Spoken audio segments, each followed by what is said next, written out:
ਦਸਮ ਗ੍ਰੰਥ ਜਿਸਨੂੰ ਕਿ ਬਚਿੱਤਰ ਨਾਟਕ ਵੀ ਕਿਹਾ ਜਾਂਦਾ ਆ।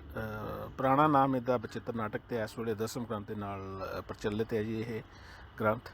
ਇਹਦਾ ਤੀਸਰਾ ਅਧਿਆਇ ਹੈਗਾ ਬਚਿੱਤਰ ਨਾਟਕ, ਤੇ ਉਹਦੀ ਮੈਂ ਇਹ ਮਤਲਬ ਕਿ ਜਿਹੜੀ ਇਹਦਾ ਟੀਕਾ ਕੀਤਾ ਹੋਇਆ ਸਰਦਾਰ ਰਤਨ ਸਿੰਘ ਜੱਗੀ ਉਹਨਾਂ ਨੇ, ਤੇ ਉਹਦੀ ਮੈਂ ਮਤਲਬ ਕਿ ਉਹਨੂੰ ਰਿਕਾਰਡ ਕਰਨ ਜਾ ਰਿਹਾ ਜੀ।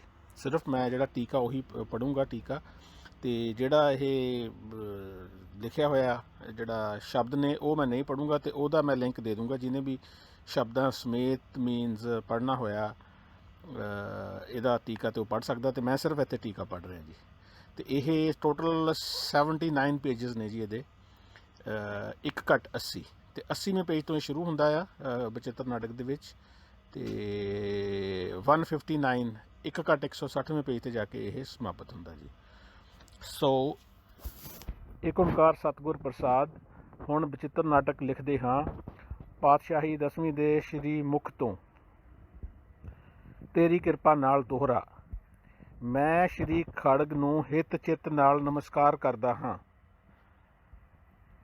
ਜੇ ਤੁਸੀਂ ਮੇਰੀ ਸਹਾਇਤਾ ਕਰੋਗੇ ਤਾਂ ਮੈਂ ਇਸ ਗ੍ਰੰਥ ਨੂੰ ਪੂਰਾ ਕਰ ਲਵਾਂਗਾ। ਸ਼੍ਰੀ ਕਾਲ ਜੀ ਕੀ ਉਸਤਤ। ਰਿਪੀਟ ਕਰ ਰਹੇ ਹਾਂ ਜੀ, ਸ਼੍ਰੀ ਕਾਲ ਜੀ ਕੀ ਉਸਤਤ। ਅਕਾਲ ਨਹੀਂ ਹੈਗਾ ਇੱਥੇ, ਕਾਲ ਹੈ ਜੀ। ਤਲਵਾਰ ਚੰਗੀ ਤਰ੍ਹਾਂ ਟੁਕੜੇ ਟੁਕੜੇ ਕਰਦੀ ਹੈ, ਦੁਸ਼ਟਾਂ ਦੇ ਦਲਾਂ ਨੂੰ ਨਸ਼ਟ ਕਰਦੀ ਹੈ, ਯੁੱਧ ਨੂੰ ਸੁਸੱਜਿਤ ਕਰਦੀ ਹੈ। ਅਜਿਹੀ ਬਲਵਾਨ ਹੈ ਤਲਵਾਰ। ਇਹ ਅਖੰਡ ਤੇਜ ਵਾਲੀ ਭੁਜਦੰਡ ਹੈ, ਪ੍ਰਚੰਡ ਤੇਜ ਵਾਲੀ ਹੈ ਅਤੇ ਸੂਰਜ ਦੀ ਸ਼ੋਭਾ ਦੀ ਜੋਤੀ ਨੂੰ ਫਿੱਕਿਆਂ ਕਰ ਦਿੰਦੀ ਹੈ। ਇਹ ਸੰਤਾਂ ਨੂੰ ਸੁੱਖ ਦੇਣ ਵਾਲੀ, ਮਾੜੀ ਬੁੱਧੀ ਨੂੰ ਦਲਣ ਵਾਲੀ, ਪਾਪਾਂ ਦਾ ਨਾਸ਼ ਕਰਨ ਵਾਲੀ ਹੈ। ਮੈਂ ਇਸ ਦੀ ਸ਼ਰਨ ਵਿੱਚ ਹਾਂ। ਹੇ ਜਗ ਦਾ ਕਾਰਨ ਸਰੂਪ, ਤੇਰੀ ਜੈ ਜੈਕਾਰ ਹੋਵੇ, ਕਿਉਂਕਿ ਤੂੰ ਸ੍ਰਿਸ਼ਟੀ ਨੂੰ ਉਭਾਰਨ ਵਾਲੀ ਅਤੇ ਮੇਰੀ ਪਾਲਣਾ ਕਰਨ ਵਾਲੀ ਹੈ, ਤਾਂ ਤੇ ਤੇਰੀ ਹੀ ਤੇਗ ਹੈ। ਹੇ ਜਗ ਦਾ, ਦੁਬਾਰਾ ਪੜ੍ਹ ਰਿਹਾ, ਹੇ ਜਗ ਦਾ ਕਾਰਨ ਸਰੂਪ, ਤੇਰੀ ਜੈ ਜੈਕਾਰ ਹੋਵੇ, ਕਿਉਂਕਿ ਤੂੰ ਸ੍ਰਿਸ਼ਟੀ ਨੂੰ ਉਭਾਰਨ ਵਾਲੀ ਅਤੇ ਮੇਰੀ ਪਾਲਣਾ ਕਰਨ ਵਾਲੀ ਹੈ। ਇਹ ਤੇਗ ਨੂੰ ਕਿਹਾ ਗਿਆ ਜੀ ਇੱਥੇ, ਹੇ ਤੇਗ। ਭੁਜੰਗ ਪ੍ਰਿਆਤ ਛੰਦ। ਹੇ ਪ੍ਰਭੂ, ਤੂੰ ਸਦਾ ਇੱਕ ਜੋਤ ਵਾਲਾ ਅਤੇ ਅਜਨਮੇ ਸਰੂਪ ਵਾਲਾ ਹੈ। ਤੂੰ ਮਹਾਦੇਵਾਂ ਦਾ ਦੇਵ ਅਤੇ ਵੱਡਿਆਂ ਰਾਜਿਆਂ ਦਾ ਵੀ ਰਾਜਾ ਹੈ। ਤੂੰ ਨਿਰਾਕਾਰ, ਨਿਤ ਰੂਪ ਰਹਿਤ ਅਤੇ ਨਿਰਵਾਣ ਸਰੂਪ ਹੈ। ਤੂੰ ਸ਼ਕਤੀ ਦਾ ਕਾਰਨ ਰੂਪ ਹੈ। ਹੇ ਖੜਗਧਾਰੀ, ਤੈਨੂੰ ਨਮਸਕਾਰ ਹੈ। ਹੇ ਪ੍ਰਭੂ, ਤੂੰ ਨਿਰਾਕਾਰ, ਨਿਰਵਿਕਾਰ, ਸਦੀਵੀ ਅਤੇ ਨਿਰਾਲਾ ਹੈ। ਤੂੰ ਖਾਸ ਤੌਰ 'ਤੇ ਨਾ ਬੁੱਢਾ ਹੈ, ਨਾ ਜਵਾਨ ਹੈ, ਅਤੇ ਨਾ ਹੀ ਬਾਲਕ ਹੈ। ਤੂੰ ਨਾ ਕੰਗਾਲ ਹੈ, ਨਾ ਰਾਜਾ ਹੈ। ਤੇਰਾ ਨਾ ਰੂਪ ਹੈ, ਨਾ ਰੇਖ ਹੈ। ਤੇਰਾ ਨਾ ਕੋਈ ਰੰਗ ਹੈ, ਨਾ ਸਨੇਹ ਹੈ, ਨਾ ਪਾਰ ਹੈ, ਨਾ ਹੀ ਭੇਖ ਹੈ। ਹੇ ਪ੍ਰਭੂ, ਤੇਰਾ ਨਾ ਰੂਪ ਹੈ, ਨਾ ਰੇਖ ਹੈ, ਨਾ ਰੰਗ ਹੈ, ਨਾ ਹੀ ਸਨੇਹ। ਇਹ ਦੁਬਾਰਾ ਲਾਈਨ ਆਈ ਹੈ ਜੀ, ਥੋੜ੍ਹਾ ਜਿਹਾ ਡਿਫਰੈਂਟ ਹੈ ਪਹਿਲੀ ਲਾਈਨ ਨਾਲੋਂ।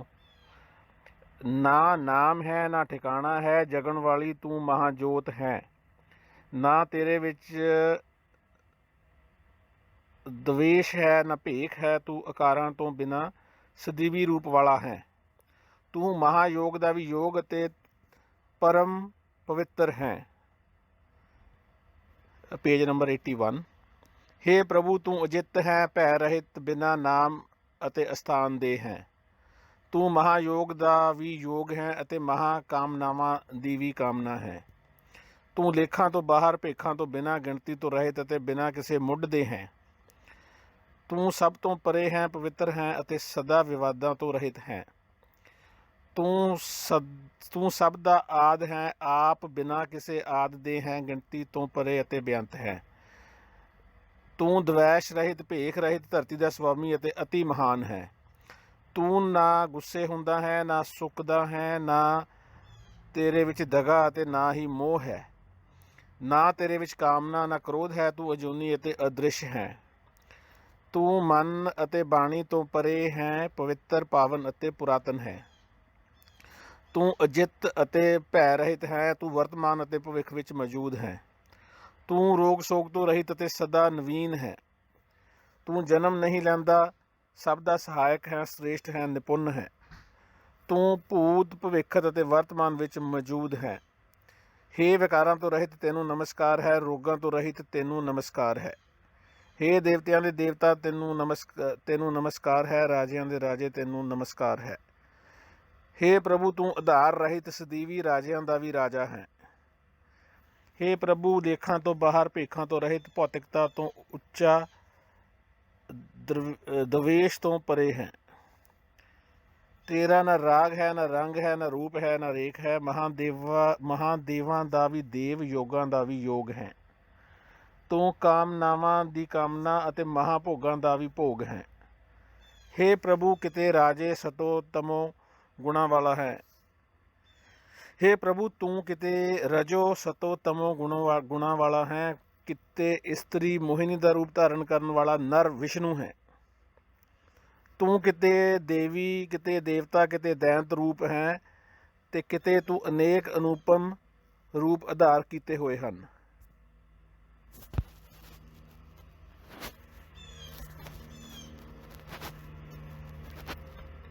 ਤੂੰ ਕਿਤੇ ਫੁੱਲ ਹੋ ਕੇ ਚੰਗੀ ਤਰ੍ਹਾਂ ਖਿੜਿਆ ਹੋਇਆ ਸੋਭ ਰਿਹਾ ਹੈ, ਕਿਤੇ ਭੌਰਾ ਹੋ ਕੇ ਪੂਰੀ ਬੇਖਬਰੀ ਨਾਲ ਫੁੱਲਾਂ ਵਿੱਚ ਭੁੱਲਿਆ ਫਿਰਦਾ ਹੈ।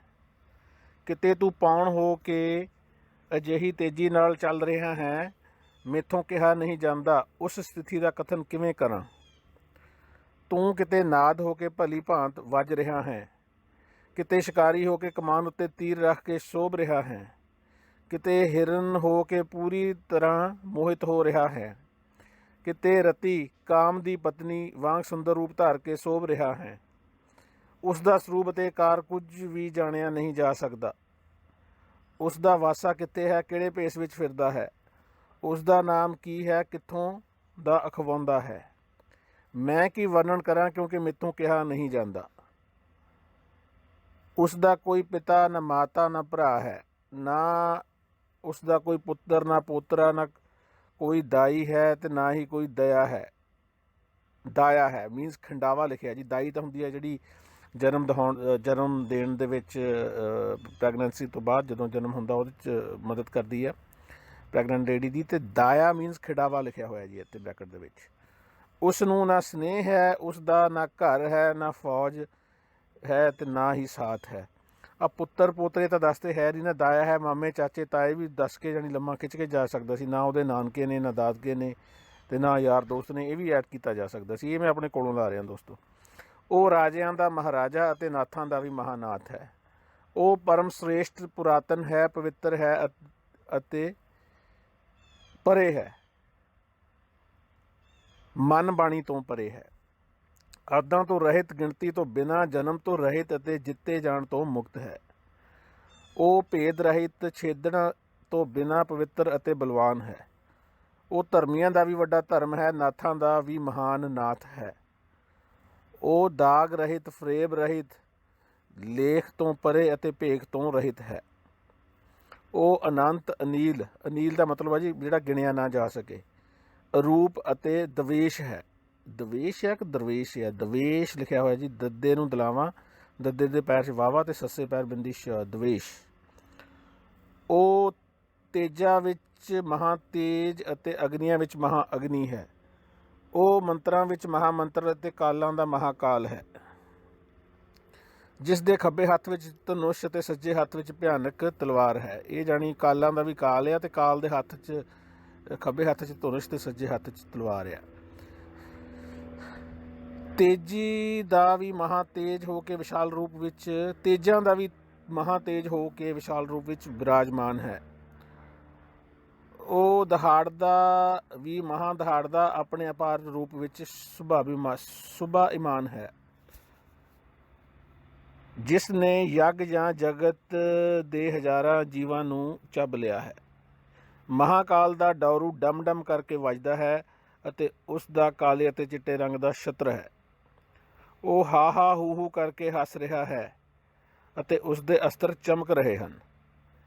ਮਹਾਘੋਰ ਧੁਨ ਨਾਲ ਅਸੰਖ ਅਜਿਹੇ ਵੱਜਦੇ ਹਨ, ਜਿਵੇਂ ਪਰਲੋਂ ਦੀ ਮ੍ਰਿਤਿੂ ਦੀ ਜਵਾਲਾ ਭੜਕ ਰਹੀ ਹੋਵੇ। ਰਸਾਵਲ ਛੰਦ।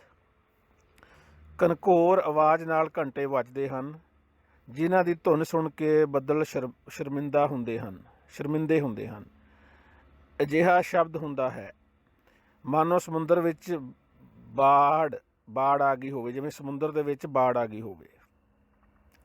ਘੁੰਗਰੂਆਂ ਦੀ ਆਵਾਜ਼ ਆ ਰਹੀ ਹੈ, ਝਾਂਜਰਾਂ ਦਾ ਸ਼ਬਦ ਹੋ ਰਿਹਾ ਹੈ।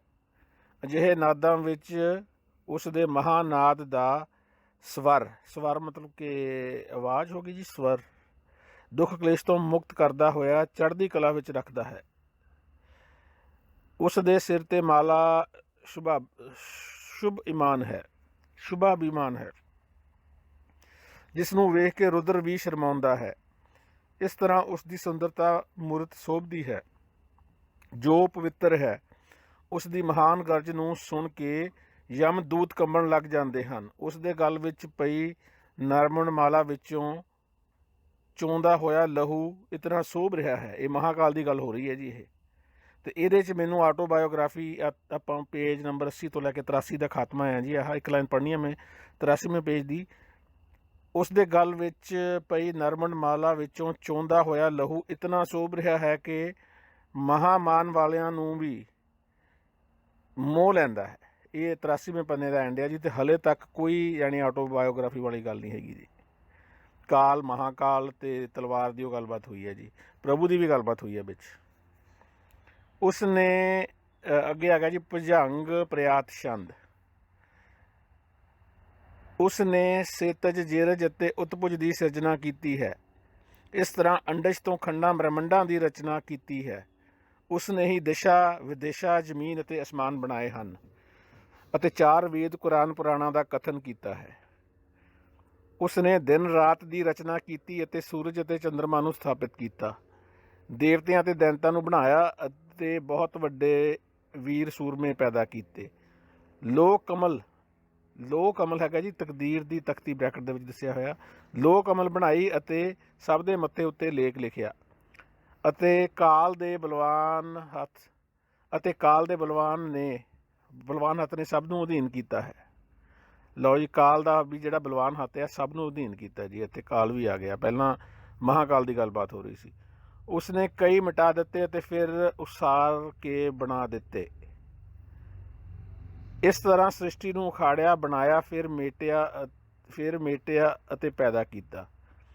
ਇਹ ਮਿਲ ਕੇ ਬਣਾਇਆ, ਇਹ ਜਿਹੜਾ ਮੈਨੂੰ ਇਹ ਲੱਗ ਰਿਹਾ ਇਹਦੇ 'ਚ ਵੀ ਜਿਹੜੇ ਅਲੱਗ-ਅਲੱਗ ਹੈਗੇ ਨੇ ਨਾ, ਤ੍ਰੇਤਾ ਯੁੱਗ ਉਹ ਖਤਮ ਹੋ ਗਿਆ ਅਤੇ ਉਸ ਤੋਂ ਬਾਅਦ ਦੁਆਪਰ ਆ ਗਿਆ, ਦੁਆਪਰ ਤੋਂ ਬਾਅਦ ਆ ਗਿਆ ਕਲਯੁੱਗ, ਅਤੇ ਤ੍ਰੇਤਾ ਤੋਂ ਪਹਿਲਾਂ ਸੀਗਾ ਸਤਯੁੱਗ, ਵੀ ਉਹ ਮਿਟਾਤੇ। ਅਤੇ ਆਈ ਡੋਂਟ ਨੋ ਅਦਰਵਾਈਜ਼ ਕਿਹਨੂੰ ਲਿਖਿਆ ਜੀ।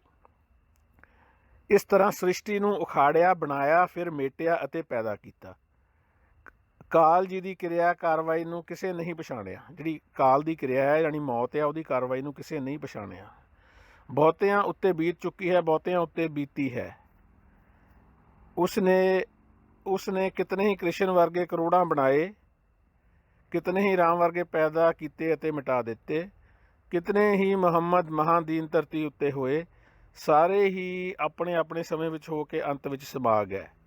ਜਿਤਨੇ ਵੀ ਧਰਮ ਆਗੂ ਅਥਵਾ ਪੈਗੰਬਰ ਹੋ ਚੁੱਕੇ ਹਨ, ਉਹਨਾਂ ਸਭ ਨੂੰ ਕਾਲ ਨੇ ਜਿੱਤਿਆ, ਪਰ ਉਹ ਕਾਲ ਨੂੰ ਨਹੀਂ ਜਿੱਤ ਸਕੇ। ਫਿਰ ਇਹਦੇ ਵਿੱਚ ਅਗਰ ਇਹੋ ਗੱਲ ਆ ਤਾਂ ਜਿਹੜੇ ਅਗਰ ਗੁਰੂ ਗੋਬਿੰਦ ਸਿੰਘ ਜੀ ਦੀ ਲਿਖਤ ਹੈ, ਮੈਂ ਆਪਣੇ ਕੋਲੋਂ ਐਡ ਕਰ ਰਿਹਾ ਜੀ ਇਹਦੇ 'ਚ, ਫੁੱਟਨੋਟ ਸਮਝ ਲਓ ਇਹਨੂੰ, ਬਈ ਜਿਹੜੇ ਕਾਲ ਨੇ ਤਾਂ ਫਿਰ ਗੁਰੂ ਸਾਹਿਬਾਨਾਂ ਨੂੰ ਵੀ ਨਹੀਂ ਆਪਣਿਆਂ ਨੂੰ ਮੀਨਸ ਬਖਸ਼ਿਆ ਇਹਦੇ ਵਿੱਚ।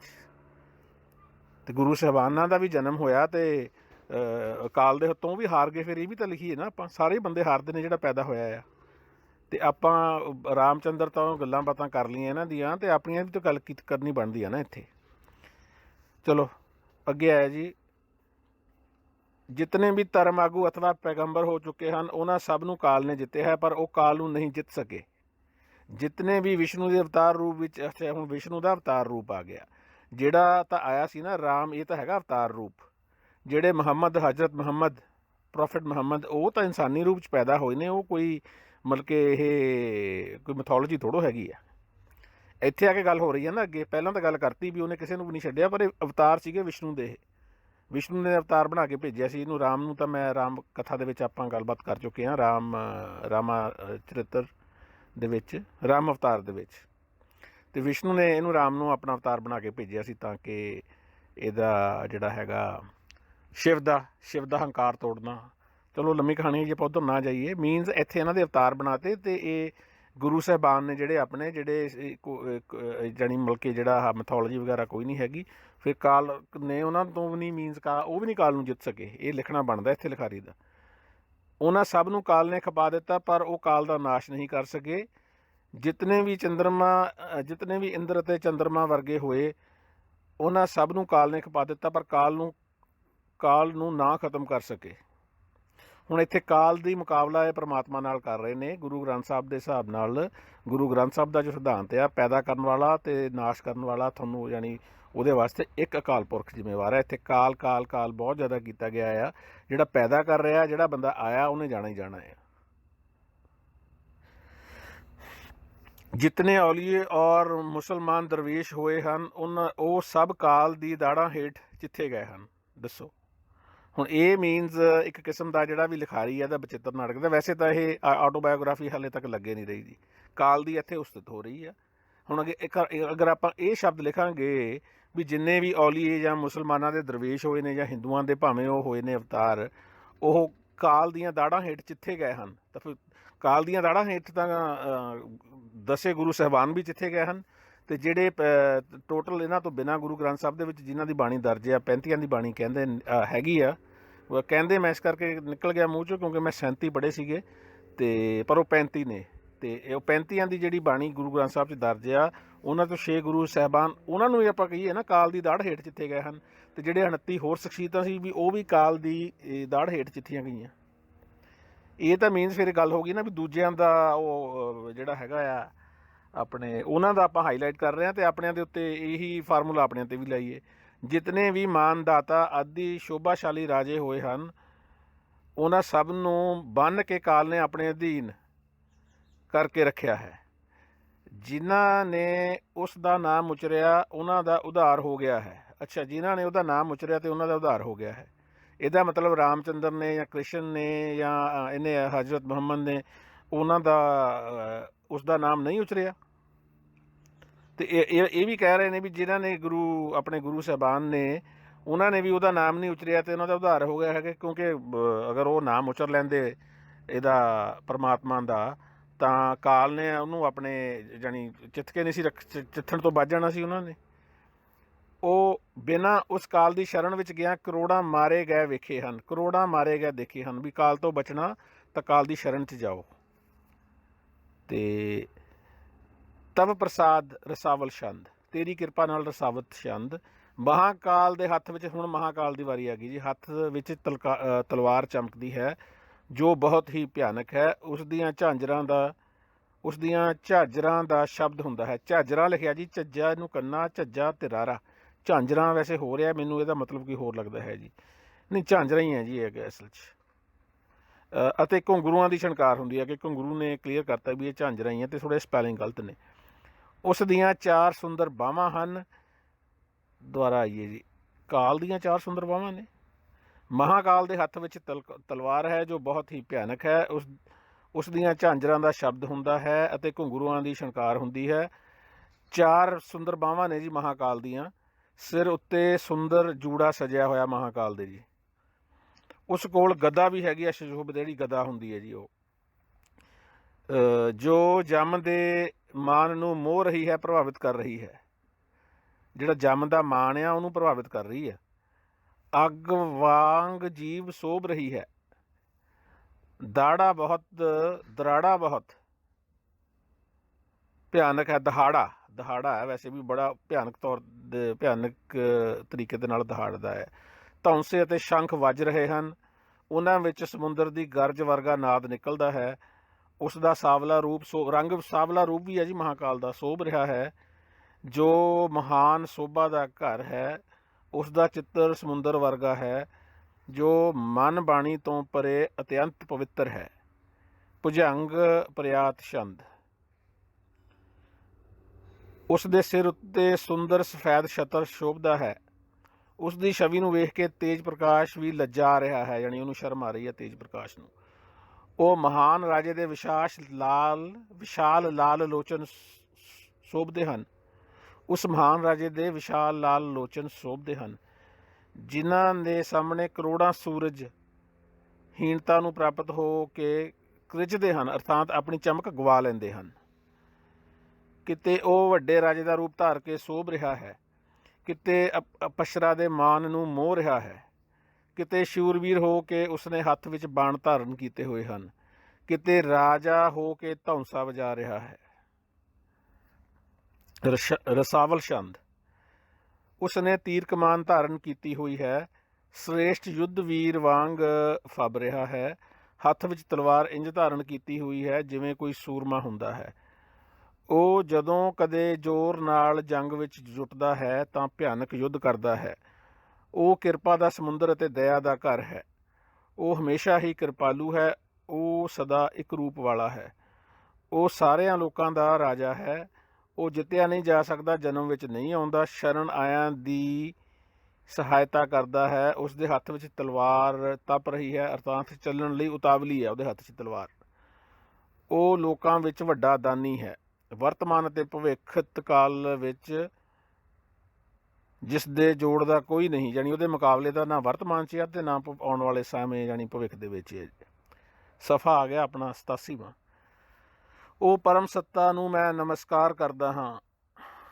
ਮਧੂ ਦੈਂਤ ਦੇ ਮਾਨ ਨੂੰ ਖਤਮ ਕਰਨ ਵਾਲਾ ਅਤੇ ਧੜਾਂ ਦੇ ਸਮੂਹ ਵਿੱਚ ਸੋਭਣ ਵਾਲਾ ਹੈ। ਉਸ ਦੇ ਸਿਰ ਉੱਤੇ ਸਫੈਦ ਛਤਰ ਝੂਲਦਾ ਹੈ ਅਤੇ ਹੱਥ ਵਿੱਚ ਅਸਤਰ ਲਿਸ਼ਕਦੇ ਹਨ। ਉਸ ਦੇ ਭਾਰੀ ਨਾਦ ਨੂੰ ਸੁਣ ਕੇ ਸ਼ਸਤਰਧਾਰੀ ਰਾਜੇ ਵੀ ਭੈਂਭੀਤ ਹੋ ਗਏ ਹਨ। ਦਿਸ਼ਾਵਾਂ ਹੀ ਉਸ ਦੇ ਬਸਤਰ ਹਨ, ਅਰਥਾਤ ਉਹ ਨਗਨ ਹੈ। ਦਿਸ਼ਾਵਾਂ ਹੀ ਜਿਹੜੀਆਂ ਉਹਦੇ ਬਸਤਰ ਨੇ। ਉਸ ਦਾ ਨਾਂ ਸੁਣਦਿਆਂ ਹੀ ਦੋਖ ਭੱਜ ਜਾਂਦੇ ਹਨ। ਹੁਣ ਨੰਗੇ ਬੰਦੇ ਨੂੰ ਵੇਖ ਕੇ ਤਾਂ ਬੰਦਾ ਪਹਿਲਾਂ ਡਰੂਗਾ ਜੀ, ਨੰਗਾ। ਉਹ ਨਗਨ ਹੈ, ਨਾਲੇ ਉਹਦਾ ਕੋਈ ਰੰਗ ਰੂਪ ਹੈ ਨਹੀਂ, ਸਮਝ ਤੋਂ ਬਾਹਰ ਹੈ ਜੀ। ਗਦਾ ਉਹ ਚੁੱਕੀ ਫਿਰਦਾ ਆ ਅਤੇ ਉਹਦਾ ਯਾਨੀ ਕੋਈ ਵਜੂਦ ਵੀ ਹੈ ਨਹੀਂ, ਯਾਨੀ ਉਹ ਅਜੂਨੀ ਦੱਸਿਆ ਹੋਇਆ ਇਹਦੇ 'ਚ। ਅਤੇ ਉਸ ਦੀ ਗਦਾ ਦੀ ਆਵਾਜ਼ ਨੂੰ ਸੁਣ ਕੇ ਅਨੰਤ ਅਤੇ ਬੇਹੱਦ ਡਰ ਪੈਦਾ ਹੋ ਜਾਂਦਾ ਹੈ, ਮਾਨੋ ਕਾਲੀ ਘਟਾ ਚੜ੍ਹੀ ਹੋਵੇ, ਜਿਸ ਦੀ ਸ਼ੋਭਾ ਬਹੁਤ ਮਨੋਹਰ ਹੈ। ਉਸ ਦੀਆਂ ਸੁੰਦਰ ਚਾਰ ਬਾਹਾਂ ਨੇ ਜੀ ਉਹਦੀਆਂ, ਪਰ ਇਹ ਮੈਨੂੰ ਲੱਗਦਾ ਜੂਨਾਂ ਵਾਲੇ 'ਚ ਤਾਂ ਆਉਂਦਾ ਮਹਾਂਕਾਲ ਜੂਨਾਂ ਦੇ ਵਿੱਚ। ਮੁਕਟ ਧਾਰਨ ਕੀਤਾ ਹੋਇਆ ਹੈ, ਬਿਲਕੁਲ ਜੀ। ਉਸ ਦੀ ਗਦਾ ਸੰਖ ਚੱਕਰ ਅਤੇ ਭਿਆਨਕ ਅਤੇ ਟੇਢੀਆਂ ਭਵਾ ਲਿਸ਼ਕ ਰਹੀਆਂ ਹਨ।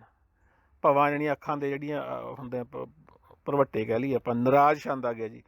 ਤੇਰਾ ਅਨੂਪਮ ਰੂਪ ਸੋਭ ਰਿਹਾ ਹੈ, ਜਿਸ ਨੂੰ ਵੇਖ ਕੇ ਕਾਮਦੇਵ ਵੀ ਲਿਜਾ ਰਿਹਾ। ਵਿੱਚ ਕਾਮਦੇਵ ਆ ਗਿਆ ਹੈ। ਗੁਰੂ ਗੋਬਿੰਦ ਸਿੰਘ ਜੀ ਆਪਣੀ ਆਟੋਬਾਇਓਗ੍ਰਾਫੀ ਲਿਖ ਰਹੇ ਨੇ।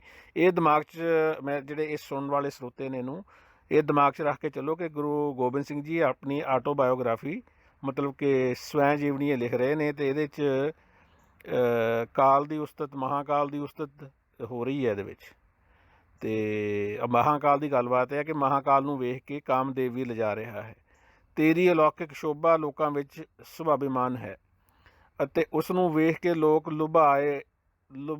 ਲੁਭਾਏਮਾਨ ਹੋ ਰਹੇ ਹਨ। ਉਹਨੂੰ ਦੇਖ ਕੇ ਲੁਭਾ ਰਹੇ ਨੇ, ਲਲਚਾ ਰਹੇ ਨੇ ਉਹਨੂੰ ਦੇਖ ਕੇ। ਤੇਰੇ ਸਿਰ ਉੱਤੇ ਚੰਦਰਮਾ ਚਮਕ ਰਿਹਾ ਹੈ, ਜਿਸ ਨੂੰ ਵੇਖ ਕੇ ਸ਼ਿਵ ਸ਼ਰਮਿੰਦਾ ਹੋ ਰਿਹਾ ਹੈ। ਸ਼ਿਵ ਨੂੰ ਸ਼ਰਮਿੰਦਾ ਕਰਤਾ ਜੀ ਇੱਥੇ। ਮਹਾਂਕਾਲ ਸ਼ਿਵ ਵਿਸ਼ਨੂੰ। ਤੂੰ ਨਾਗਾਂ ਦੇ ਗਹਿਣੇ ਪਾਏ ਹੋਏ ਹਨ, ਅਨੇਕ ਦੁਸ਼ਟਾਂ ਨੂੰ ਦੁੱਖ ਦੇਣ ਵਾਲੇ ਹਨ, ਜੋ ਅਨੇਕ ਦੁਸ਼ਟਾਂ ਨੂੰ ਦੁੱਖ ਦੇਣ ਵਾਲੇ ਹਨ। ਦੁੱਖ ਤਾਂ ਐਂ ਆ ਵੀ ਕਿਸੇ ਨੇ ਗਹਿਣੇ ਪਾਏ ਨੇ ਮਹਿੰਗੇ, ਅਤੇ ਉਹ ਮਾਨਸਿਕ ਤੌਰ 'ਤੇ ਬੰਦਾ ਦੁਖੀ ਹੁੰਦਾ ਵੀ ਇਹ ਇੰਨਾ ਵਧੀਆ ਪਾਈ ਫਿਰਦਾ ਅਤੇ ਮੈਂ ਨਕਲੀ ਸੋਨੇ ਦਾ ਪਾਣੀ ਚੜ੍ਹਾਈ ਹੋਈ ਪਾਈ ਹੋਈ ਆ ਆਪਣੇ ਜੋ ਵੀ ਚੂੜੀਆਂ ਨੇ ਜਾਂ ਜੋ ਵੀ ਗਹਿਣੇ ਹੁੰਦੇ ਨੇ। ਤੂੰ ਹੱਥ ਵਿੱਚ ਤਲਵਾਰ ਧਾਰਨ ਕੀਤੀ ਹੋਈ ਹੈ, ਕਰੋੜਾਂ ਪਾਪਾਂ ਨੂੰ ਹਟਾ ਦਿੱਤਾ ਹੈ। ਤੂੰ ਹੱਥ ਵਿੱਚ ਵੱਡੀ ਗਦਾ ਧਾਰਨ ਕੀਤੀ ਹੋਈ ਹੈ, ਕਮਾਨ ਵਿੱਚ ਬਾਣ ਤਣਿਆ ਹੋਇਆ ਹੈ। ਤੇਰੇ ਸ਼ੰਖ ਦੇ ਵੱਜਣ ਨਾਲ ਪੈਦਾ ਹੋਣ ਵਾਲਾ ਸ਼ਬਦ ਬਾਦਲਾਂ ਦੀ ਗੜਕ ਵਰਗਾ ਹੈ। ਹੇ ਨਾਥ, ਮੈਂ ਤੇਰੀ ਸ਼ਰਨ ਵਿੱਚ ਹਾਂ। ਇਹ ਹੁਣ ਕੌਣ ਕਹਿ ਰਿਹਾ? ਹੇ ਨਾਥ, ਮੈਂ ਤੇਰੀ ਸ਼ਰਨ ਵਿੱਚ ਹਾਂ। ਗੁਰੂ ਗੋਬਿੰਦ ਸਿੰਘ ਜੀ ਕਹਿ ਰਹੇ ਨੇ ਇਹ, ਕਿਉਂਕਿ ਲੇਖਕ ਉਹ ਹੈਗੇ ਨੇ। ਮੈਂ ਲਿਖਿਆ ਹੋਇਆ ਜੀ ਸ਼ਬਦ ਇੱਥੇ, ਪਹਿਲੀ ਵਾਰੀ ਮੈਂ ਸਮਝਿਆ। ਹੇ ਨਾਥ, ਮੈਂ ਤੇਰੀ ਸ਼ਰਨ ਵਿੱਚ ਹਾਂ, ਮਤਲਬ ਕਿ ਲੇਖਕ ਇਹਦਾ ਤੀਸਰਾ ਅਧਿਆਇ ਦਾ ਲੇਖਕ ਆਪਣੇ ਆਪ ਨੂੰ ਮਹਾਂਕਾਲ ਦੀ ਸ਼ਰਨ ਦੇ ਵਿੱਚ ਪੇਸ਼ ਕਰ ਰਿਹਾ ਜੀ। ਮੇਰੀ ਲਾਜ ਰੱਖ ਲਵੋ। ਹੇ ਪ੍ਰਭੂ, ਅਨੇਕਾਂ ਰੂਪ ਵਿੱਚ ਸੋਭ ਰਿਹਾ ਹੈ। ਹੁਣ ਇੱਥੇ ਪ੍ਰਭੂ ਆ ਗਿਆ। ਹੇ ਪ੍ਰਭੂ, ਤੂੰ ਅਨੇਕਾਂ ਰੂਪ ਵਿੱਚ ਸੋਭ ਰਿਹਾ ਹੈ, ਵਿਸ਼ੇਸ਼ ਦੇਵਤਿਆਂ ਨੂੰ ਮੋਹਣ ਵਾਲਾ ਹੈ। ਦੇਵਤਿਆਂ ਅਤੇ ਦੈਂਤਾਂ ਦਾ ਪੂਜਾ ਧਾਮ ਹੈ, ਨਿਰੋਲ ਕਿਰਪਾ ਦਾ ਭੰਡਾਰ ਹੈ। ਤੂੰ ਆਦਿ ਤੋਂ ਅੰਤ ਤੱਕ ਇੱਕ ਸਮਾਨ ਹੈ। ਇੱਥੇ ਇਹ ਪ੍ਰਭੂ ਨੂੰ ਆਪਾਂ ਮੰਨ ਕੇ ਚੱਲੀਏ ਵੀ ਇਹ ਅਕਾਲ ਪੁਰਖ ਆ। ਤੂੰ ਆਦਿ ਤੋਂ ਅੰਤ ਤੱਕ ਇੱਕ ਸਮਾਨ ਹੈ। ਤੂੰ ਅਨੇਕਾਂ ਰੂਪ ਧਾਰਨ ਕੀਤੇ ਹਨ। ਪ੍ਰਭੂ ਨੇ, ਮੈਨੂੰ ਨਹੀਂ ਹੈਗਾ ਗੁਰੂ ਗ੍ਰੰਥ ਦੇ ਹਿਸਾਬ ਨਾਲ ਜਿਹੜਾ ਪ੍ਰਭੂ ਆ, ਅਗਰ ਅਕਾਲ ਪੁਰਖ ਨੂੰ ਮੰਨ ਕੇ ਚੱਲੀਏ ਤਾਂ ਵੀ ਤੂੰ ਅਨੇਕਾਂ ਰੂਪ ਧਾਰਨ ਕੀਤੇ ਹੋਏ ਹਨ। ਤੇਰੇ ਹੱਥ ਵਿੱਚ ਕਿਰਪਾਨ ਸੋਭ ਰਹੀ ਹੈ। ਜਦੋਂ ਹੈ ਹੀ ਪਰਮਾਤਮਾ ਆਜੂਨੀ ਤੇ ਜੂਨ ਵਿੱਚ ਨਹੀਂ ਆਉਂਦਾ, ਯਾਨੀ ਕੋਈ ਫਿਜ਼ੀਕਲ ਕੋਈ ਭੌਤਿਕ ਉਹ ਵਸਤੂ ਹੈ ਹੀ ਨਹੀਂ, ਕੋਈ ਚੀਜ਼ ਕੋਈ ਸ਼ੈ, ਤਾਂ ਹੱਥ 'ਚ ਕਿਰਪਾਨ ਕਿੱਦਾਂ ਆ ਗਈ ਜਾਣੀ ਇੱਥੇ, ਜਿਸ ਨੂੰ ਵੇਖ ਕੇ ਪਾਪ ਭੱਜ ਜਾਂਦੇ ਹਨ। ਤੇਰੀ ਦੇਹ ਗਹਿਣਿਆਂ ਨਾਲ ਸ਼ਿੰਗਾਰੀ ਹੋਈ ਹੈ, ਜੋ ਤਨ ਅਤੇ ਮਨ ਨੂੰ ਮੋਹ ਲੈਂਦੀ ਹੈ। ਤੂੰ ਕਮਾਨ ਵਿੱਚ ਬਾਣ ਧਾਰਿਆ ਹੋਇਆ ਹੈ। ਇਹ ਮੈਨੂੰ ਲੱਗਦਾ ਹੁਣ ਪ੍ਰਭੂ ਨੂੰ ਜਿਹੜਾ ਆਪਾਂ ਅਕਾਲ ਪੁਰਖ ਕਹਿ ਗਏ ਹਾਂ, ਬੇਸਿਕਲੀ ਇਹ ਕਾਲ ਪੁਰਖ ਹੀ ਹੈ, ਮਹਾਕਾਲ ਦੀ ਹੀ ਇਹ ਮਤਲਬ ਕਿ ਉਸਤਤ ਹੋ ਰਹੀ ਹੈ। ਜੋ ਅਨੇਕਾਂ ਵੈਰੀਆਂ ਨੂੰ, ਤੂੰ ਕਮਾਨ ਵਿੱਚ ਬਾਣ ਧਾਰਿਆ ਹੋਇਆ ਹੈ ਜੋ ਅਨੇਕਾਂ ਵੈਰੀਆਂ ਨੂੰ ਭਜਾ ਦਿੰਦਾ ਹੈ। ਤੇਰੇ ਘੁੰਗਰੂਆਂ ਅਤੇ ਨਵੀਆਂ ਝਾਂਜਰਾਂ ਦੀ ਆਵਾਜ਼ ਨਿਕਲ ਰਹੀ ਹੈ। ਮਹਾਕਾਲ ਨੇ ਘੁੰਗਰੂ ਵੀ ਪਾਏ ਹੋਏ ਨੇ ਤੇ ਝਾਂਜਰਾਂ ਵੀ ਪਾਈਆਂ ਹੋਈਆਂ ਨੇ। ਤੇਰੀ ਚਮਕ ਬਿਜਲੀ ਦੀ ਜਵਾਲਾ ਵਰਗੀ ਹੈ, ਜੋ ਪਰਮ ਪਵਿੱਤਰ ਅਤੇ ਨਿਰਮਲ ਹੈ। ਤੇਰੀ ਕਿਰਪਾ ਨਾਲ ਤੋਟਕ ਛੰਦ ਆ ਗਿਆ ਜੀ, ਅੱਗੇ ਹੁਣ ਤੋਟਕ ਛੰਦ। ਤੇਰੀਆਂ ਝਾਂਜਰਾਂ ਵਿੱਚ ਨਿਰਮਲ ਨਾਦ ਨਿਕਲਦਾ ਹੈ, ਯਾਨੀ ਜਦੋਂ ਉਹ ਝਾਂਜਰਾਂ ਦੇ ਵਿੱਚੋਂ ਸੁਰ ਨਿਕਲਦਾ ਜੀ, ਨਾਦ। ਤੇਰਾ ਮੁੱਖ ਬੱਦਲਾਂ ਦੀ ਬਿਜਲੀ ਦੀ ਅੱਗ ਵਾਂਗ ਲਿਸ਼ਕਦਾ ਹੈ। ਤੇਰੀ ਭਵਕ ਸ਼ਰਾਬ ਪੀ ਕੇ ਮਸਤ ਹੋਏ ਹਾਥੀ ਵਰਗੀ ਹੈ, ਮਾਨੋ ਜੰਗਲ ਵਿੱਚ ਸ਼ੇਰ ਦਾ ਬੱਚਾ ਦਿਹਾੜ ਰਿਹਾ ਹੋਵੇ। ਤੂੰ ਭੂਤ, ਭਵਿੱਖਤ ਅਤੇ ਵਰਤਮਾਨ ਤਿੰਨਾਂ ਕਾਲਾਂ ਵਿੱਚ ਜਗਤ ਨੂੰ ਪੈਦਾ ਕਰਨ ਵਾਲਾ ਹੈ। ਹੁਣ ਇਹ ਤਾਂ ਜਗਤ ਨੂੰ ਪੈਦਾ ਕਰਨ ਵਾਲਾ ਮਹਾਕਾਲ ਬਣਾ ਕੇ ਰੱਖਤਾ ਜੀ ਇਹਨੇ ਇੱਥੇ, ਕਿ ਹੁਣ ਅਕਾਲ ਪੁਰਖ ਦੀ ਗੱਲਬਾਤ ਹੋ ਰਹੀ ਆ। ਕਨਫਿਊਜ਼ਨ ਹੈ ਜੀ ਮੈਨੂੰ, ਅਗਰ ਕੋਈ ਦੂਰ ਕਰ ਸਕੇ ਮੇਰਾ ਵੀਰ ਦਸਮ ਗ੍ਰੰਥ ਨੂੰ ਮੰਨਣ ਵਾਲਾ ਜਾਂ ਨਾ ਮੰਨਣ ਵਾਲਾ, ਜਿਹੜਾ ਇਹਨੂੰ ਸਮਝ ਸਕੇ ਜੀ, ਯਾਨੀ ਕਨਫਿਊਜ਼ਨ ਹੈ ਜੀ ਇੱਥੇ। ਮੈਂ ਉੱਥੇ ਲਿਖਿਆ ਹੋਇਆ, ਮੈਂ ਤਾਂ ਮੀਨਜ਼ ਲੇਖਕ ਵੱਲੋਂ ਹੀ ਹੋਊਗਾ, ਅਤੇ ਲੇਖਕ ਕੀ ਕਹਿ ਰਿਹਾ ਆਪਾਂ ਸੁਣਿਆ ਹੀ ਆ। ਅਤੇ ਕਲਯੁਗ ਵਿੱਚ ਉਭਾਰਨ ਦਾ ਤੂੰ ਹੀ ਇੱਕ ਕਾਰਨ ਰੂਪ ਹੈ। ਯਾਨੀ ਕਲਯੁਗ ਜਿਹੜਾ ਚੱਲ ਰਿਹਾ ਹੈਗਾ, ਜਿਹੜਾ ਕ੍ਰਿਸ਼ਨ ਵਾਲਾ ਸੀਗਾ ਦੁਆਪਰ ਯੁੱਗ, ਉਹ ਤੋਂ ਬਾਅਦ ਕਲਯੁਗ ਚੱਲ ਰਿਹਾ, ਜਿਸ 'ਚ ਆਪਾਂ ਸਾਰੇ ਪੈਦਾ ਹੋਏ ਹਾਂ, ਗੁਰੂ ਸਾਹਿਬਾਨ ਵੀ ਪੈਦਾ ਹੋਏ ਨੇ। ਅਤੇ ਇਹਦੇ ਵਿੱਚੋਂ ਅਗਰ ਉਭਾਰਨਾ ਆਪਣੇ ਆਪ ਨੂੰ ਤੁਸੀਂ, ਤਾਂ ਆਹ ਮਹਾਕਾਲ ਦੇ ਲੜ ਲੱਗੋ ਜੀ। ਤੂੰ ਸਭ ਥਾਵਾਂ ਵਿੱਚ ਨਿਰੰਤਰ ਹੈ, ਨਿੱਤ ਨਵੇਂ ਰੂਪ ਵਿੱਚ ਹੈ, ਕੋਮਲ ਅਤੇ ਮੰਗਲਮਈ ਰੂਪ ਵਿੱਚ ਤੂੰ ਹੀ ਸੋਭ ਰਿਹਾ ਹੈ। ਤੇਰੀਆਂ ਦੋ ਭਿਆਨਕ ਅਤੇ ਦ੍ਰਿੜ ਚਿੱਟੀਆਂ ਉੱਚੀਆਂ ਦਹਾੜਾਂ ਹਨ। ਦਹਾੜ ਹੁਣ ਅਕਾਲ ਪੁਰਖ ਦੀ ਦਹਾੜ ਤਾਂ ਐ ਹੋ ਹੀ ਨਹੀਂ ਸਕਦੀ, ਭਿਆਨਕ ਦਹਾੜ ਉਹ ਵੀ। ਦੋ ਭਿਆਨਕ ਦ੍ਰਿੜ ਚਿੱਟੀਆਂ ਉੱਚੀਆਂ ਦਾੜਾਂ ਹਨ। ਦਾੜਾਂ, ਓਕੇ, ਜਾੜਾਂ ਹੋ ਗਿਆ ਜੀ, ਇਹ ਦਾੜਾਂ ਹਨ। ਹੁਣ ਇਹ ਫਿਰ ਮੈਂ ਕਹੂੰਗਾ ਵੀ ਇਹ ਮਹਾਕਾਲ ਆ ਜਾਂ ਕਾਲ ਦੀ ਗੱਲਬਾਤ ਹੈ। ਅਕਾਲ ਪੁਰਖ ਦਾ ਤਾਂ ਫਿਜ਼ੀਕਲ ਯਾਨੀ ਆਜੂਨੀ ਆ ਜੀ ਆਪਣੇ ਅਕਾਲ ਪੁਰਖ, ਜਿਨ੍ਹਾਂ ਨੂੰ ਦੁਸ਼ਟ ਵੇਖ ਕੇ ਯੁੱਧ ਭੂਮੀ ਵਿੱਚੋਂ ਭੱਜ ਜਾਂਦੇ ਹਨ। ਤੂੰ ਸ਼ਰਾਬ ਨਾਲ ਮਸਤ ਹੋ ਕੇ ਹੱਥ ਵਿੱਚ ਭਿਆਨਕ ਤਲਵਾਰ ਧਾਰਨ, ਤੂੰ ਸ਼ਰਾਬ ਨਾਲ ਮਸਤ ਹੋ ਕੇ, ਕਿਆ ਬਾਤ ਆ। ਮੈਂ ਇਹਦਾ ਸ਼ਬਦ ਵੀ ਪੜ੍ਹ ਦੇਵਾਂ ਜੀ। ਮਦ ਮਤ ਕਿਰਪਾਨ ਕਰਾਲ ਧਰ, ਤੂੰ ਸ਼ਰਾਬ ਨਾਲ ਮਸਤ ਹੋ ਕੇ ਹੱਥ ਵਿੱਚ ਭਿਆਨਕ ਤਲਵਾਰ ਧਾਰਨ ਕੀਤੀ ਹੋਈ ਹੈ। ਮਹਾਕਾਲ ਹੈ ਜੀ ਇਹ ਇੱਥੇ। ਦੇਵਤੇ ਅਤੇ ਦੈਂਤ ਸਦਾ ਤੇਰੀ ਜੈ ਜੈਕਾਰ ਕਰਦੇ ਹਨ। ਜਦੋਂ ਤੇਰੀ ਤੜਾਗੀ ਅਤੇ ਝਾਂਜਰਾਂ ਦੇ ਮਿਲਵੇਂ ਨਵੇਂ ਰੂਪ ਵਾਲਾ ਨਾਦ ਹੁੰਦਾ ਹੈ, ਉਹ ਤੜਾਗੀ 'ਚ ਪਾਈਆਂ ਹੋਈਆਂ ਨੇ, ਜਿਹੜੇ ਉਹ ਘੁੰਗਰੂ ਨੇ ਉਹ ਤੜਾਗੀ 'ਚ ਪਾਈਆਂ ਹੋਈਆਂ ਨੇ। ਝਾਂਜਰਾਂ ਪੈਰਾਂ 'ਚ, ਤੜਾਗੀ ਹੁੰਦੀ ਹੈ ਮੇਰੇ ਖਿਆਲ ਜਿਹੜਾ ਲੱਕ ਦੇ ਦੁਆਲੇ ਆਪਾਂ ਜਵਾਕ ਦੇ ਬੰਨ੍ਹਦੇ ਹੁੰਦੇ ਹਾਂ ਤੜਾਗੀ। ਤਾਂ ਜਦੋਂ ਤੇਰੀ ਤੜਾਗੀ ਅਤੇ ਝਾਂਜਰਾਂ ਦੇ ਮਿਲਵੇਂ ਨਵੇਂ ਰੂਪ ਵਾਲਾ ਨਾਦ ਹੁੰਦਾ ਹੈ, ਤਾਂ ਸਾਰੇ ਪਰਬਤ ਚਲਾਇਮਾਨ ਹੋ ਜਾਂਦੇ ਹਨ ਅਤੇ ਧਰਤੀ ਕੰਬਣ ਲੱਗ ਜਾਂਦੀ ਹੈ। ਜਦੋਂ ਤੇਰੇ ਘੁੰਗਰੂਆਂ ਦੀ ਉੱਚੀ ਆਵਾਜ਼ ਨਿਕਲਦੀ ਹੈ ਤਾਂ ਚੌਹਾਂ ਦਿਸ਼ਾਵਾਂ ਦੇ ਜੜ ਚੇਤਨ ਘਬਰਾ ਜਾਂਦੇ ਹਨ। 14 ਲੋਕਾਂ ਵਿੱਚ ਤੇਰਾ ਹੀ ਚੱਕਰ ਚੱਲਦਾ ਹੈ, ਜਿਸ ਨੂੰ ਤੂੰ ਵਧੀਆ ਹੋਇਆਂ ਨੂੰ ਘਟਾ ਦਿੰਦਾ ਹੈ ਅਤੇ ਸਖਣਿਆਂ ਨੂੰ ਚੰਗਾ ਤਰ੍ਹਾਂ ਭਰ ਦਿੰਦਾ ਹੈ। ਸਖਣਿਆਂ ਨੂੰ, ਵਧਿਆ ਹੋਇਆਂ ਨੂੰ ਘਟਾ ਦਿੰਦਾ ਇਹ, ਯਾਨੀ ਜਿਹੜੇ ਜ਼ਿਆਦਾ ਹੀ ਵੱਧ ਹੋਣ ਕਿਸੇ ਨਾ ਕਿਸੇ ਪਾਸੇ। 14 ਲੋਕਾਂ ਵਿੱਚ ਇਹਦਾ ਹੀ ਚੱਕਰ ਚੱਲਦਾ। ਜਿਹੜਾ ਜਿਹਦੇ ਕੋਲ ਕੋਈ ਵੱਧ ਆ, ਓਵਰਵੇਟ ਆ ਕੋਈ ਮੇਰੇ ਵਰਗਾ, ਉਹਦਾ ਭਾਰ ਘਟਾ ਦਿੰਦਾ ਯਾਨੀ ਕਹਿ ਲਓ, ਜਾਂ ਕੋਈ ਬਾਹਲਾ ਹੀ ਅਮੀਰ ਹੋਵੇ ਉਹਨੂੰ ਵੀ ਥੱਲੇ ਲੈ ਆਉਂਦਾ। ਅਤੇ ਜਿਹੜੇ ਅੰਡਰਵੇਟ ਲੈ ਲਈਏ, ਯਾਨੀ ਕਿ ਮੈਂ ਐਗਜ਼ਾਮਪਲ ਦੇ ਰਿਹਾ ਵੀ ਅੰਡਰਵੇਟ ਆ ਕੋਈ ਵਿਚਾਰਾ ਗਰੀਬ ਆ, ਅਤੇ ਉਹਨਾਂ ਨੂੰ ਇਹ ਕਮੀਆਂ ਉਹ ਪੂਰੀਆਂ ਕਰ ਦਿੰਦਾ ਆ। ਅਤੇ ਮੈਨੂੰ ਤਾਂ ਘਟਾਉਣਾ ਹੀ ਪੈਣਾ ਅਗਰ ਇਹ ਮਹਾਕਾਲ ਦਾ ਕਿਰਪਾ ਹੋਵੇ, ਕਿਉਂਕਿ ਓਵਰਵੇਟ ਆ ਬਾਈ ਜੀ ਮੈਂ, ਘੱਟੋ ਘੱਟ 20 ਕਿਲੋ।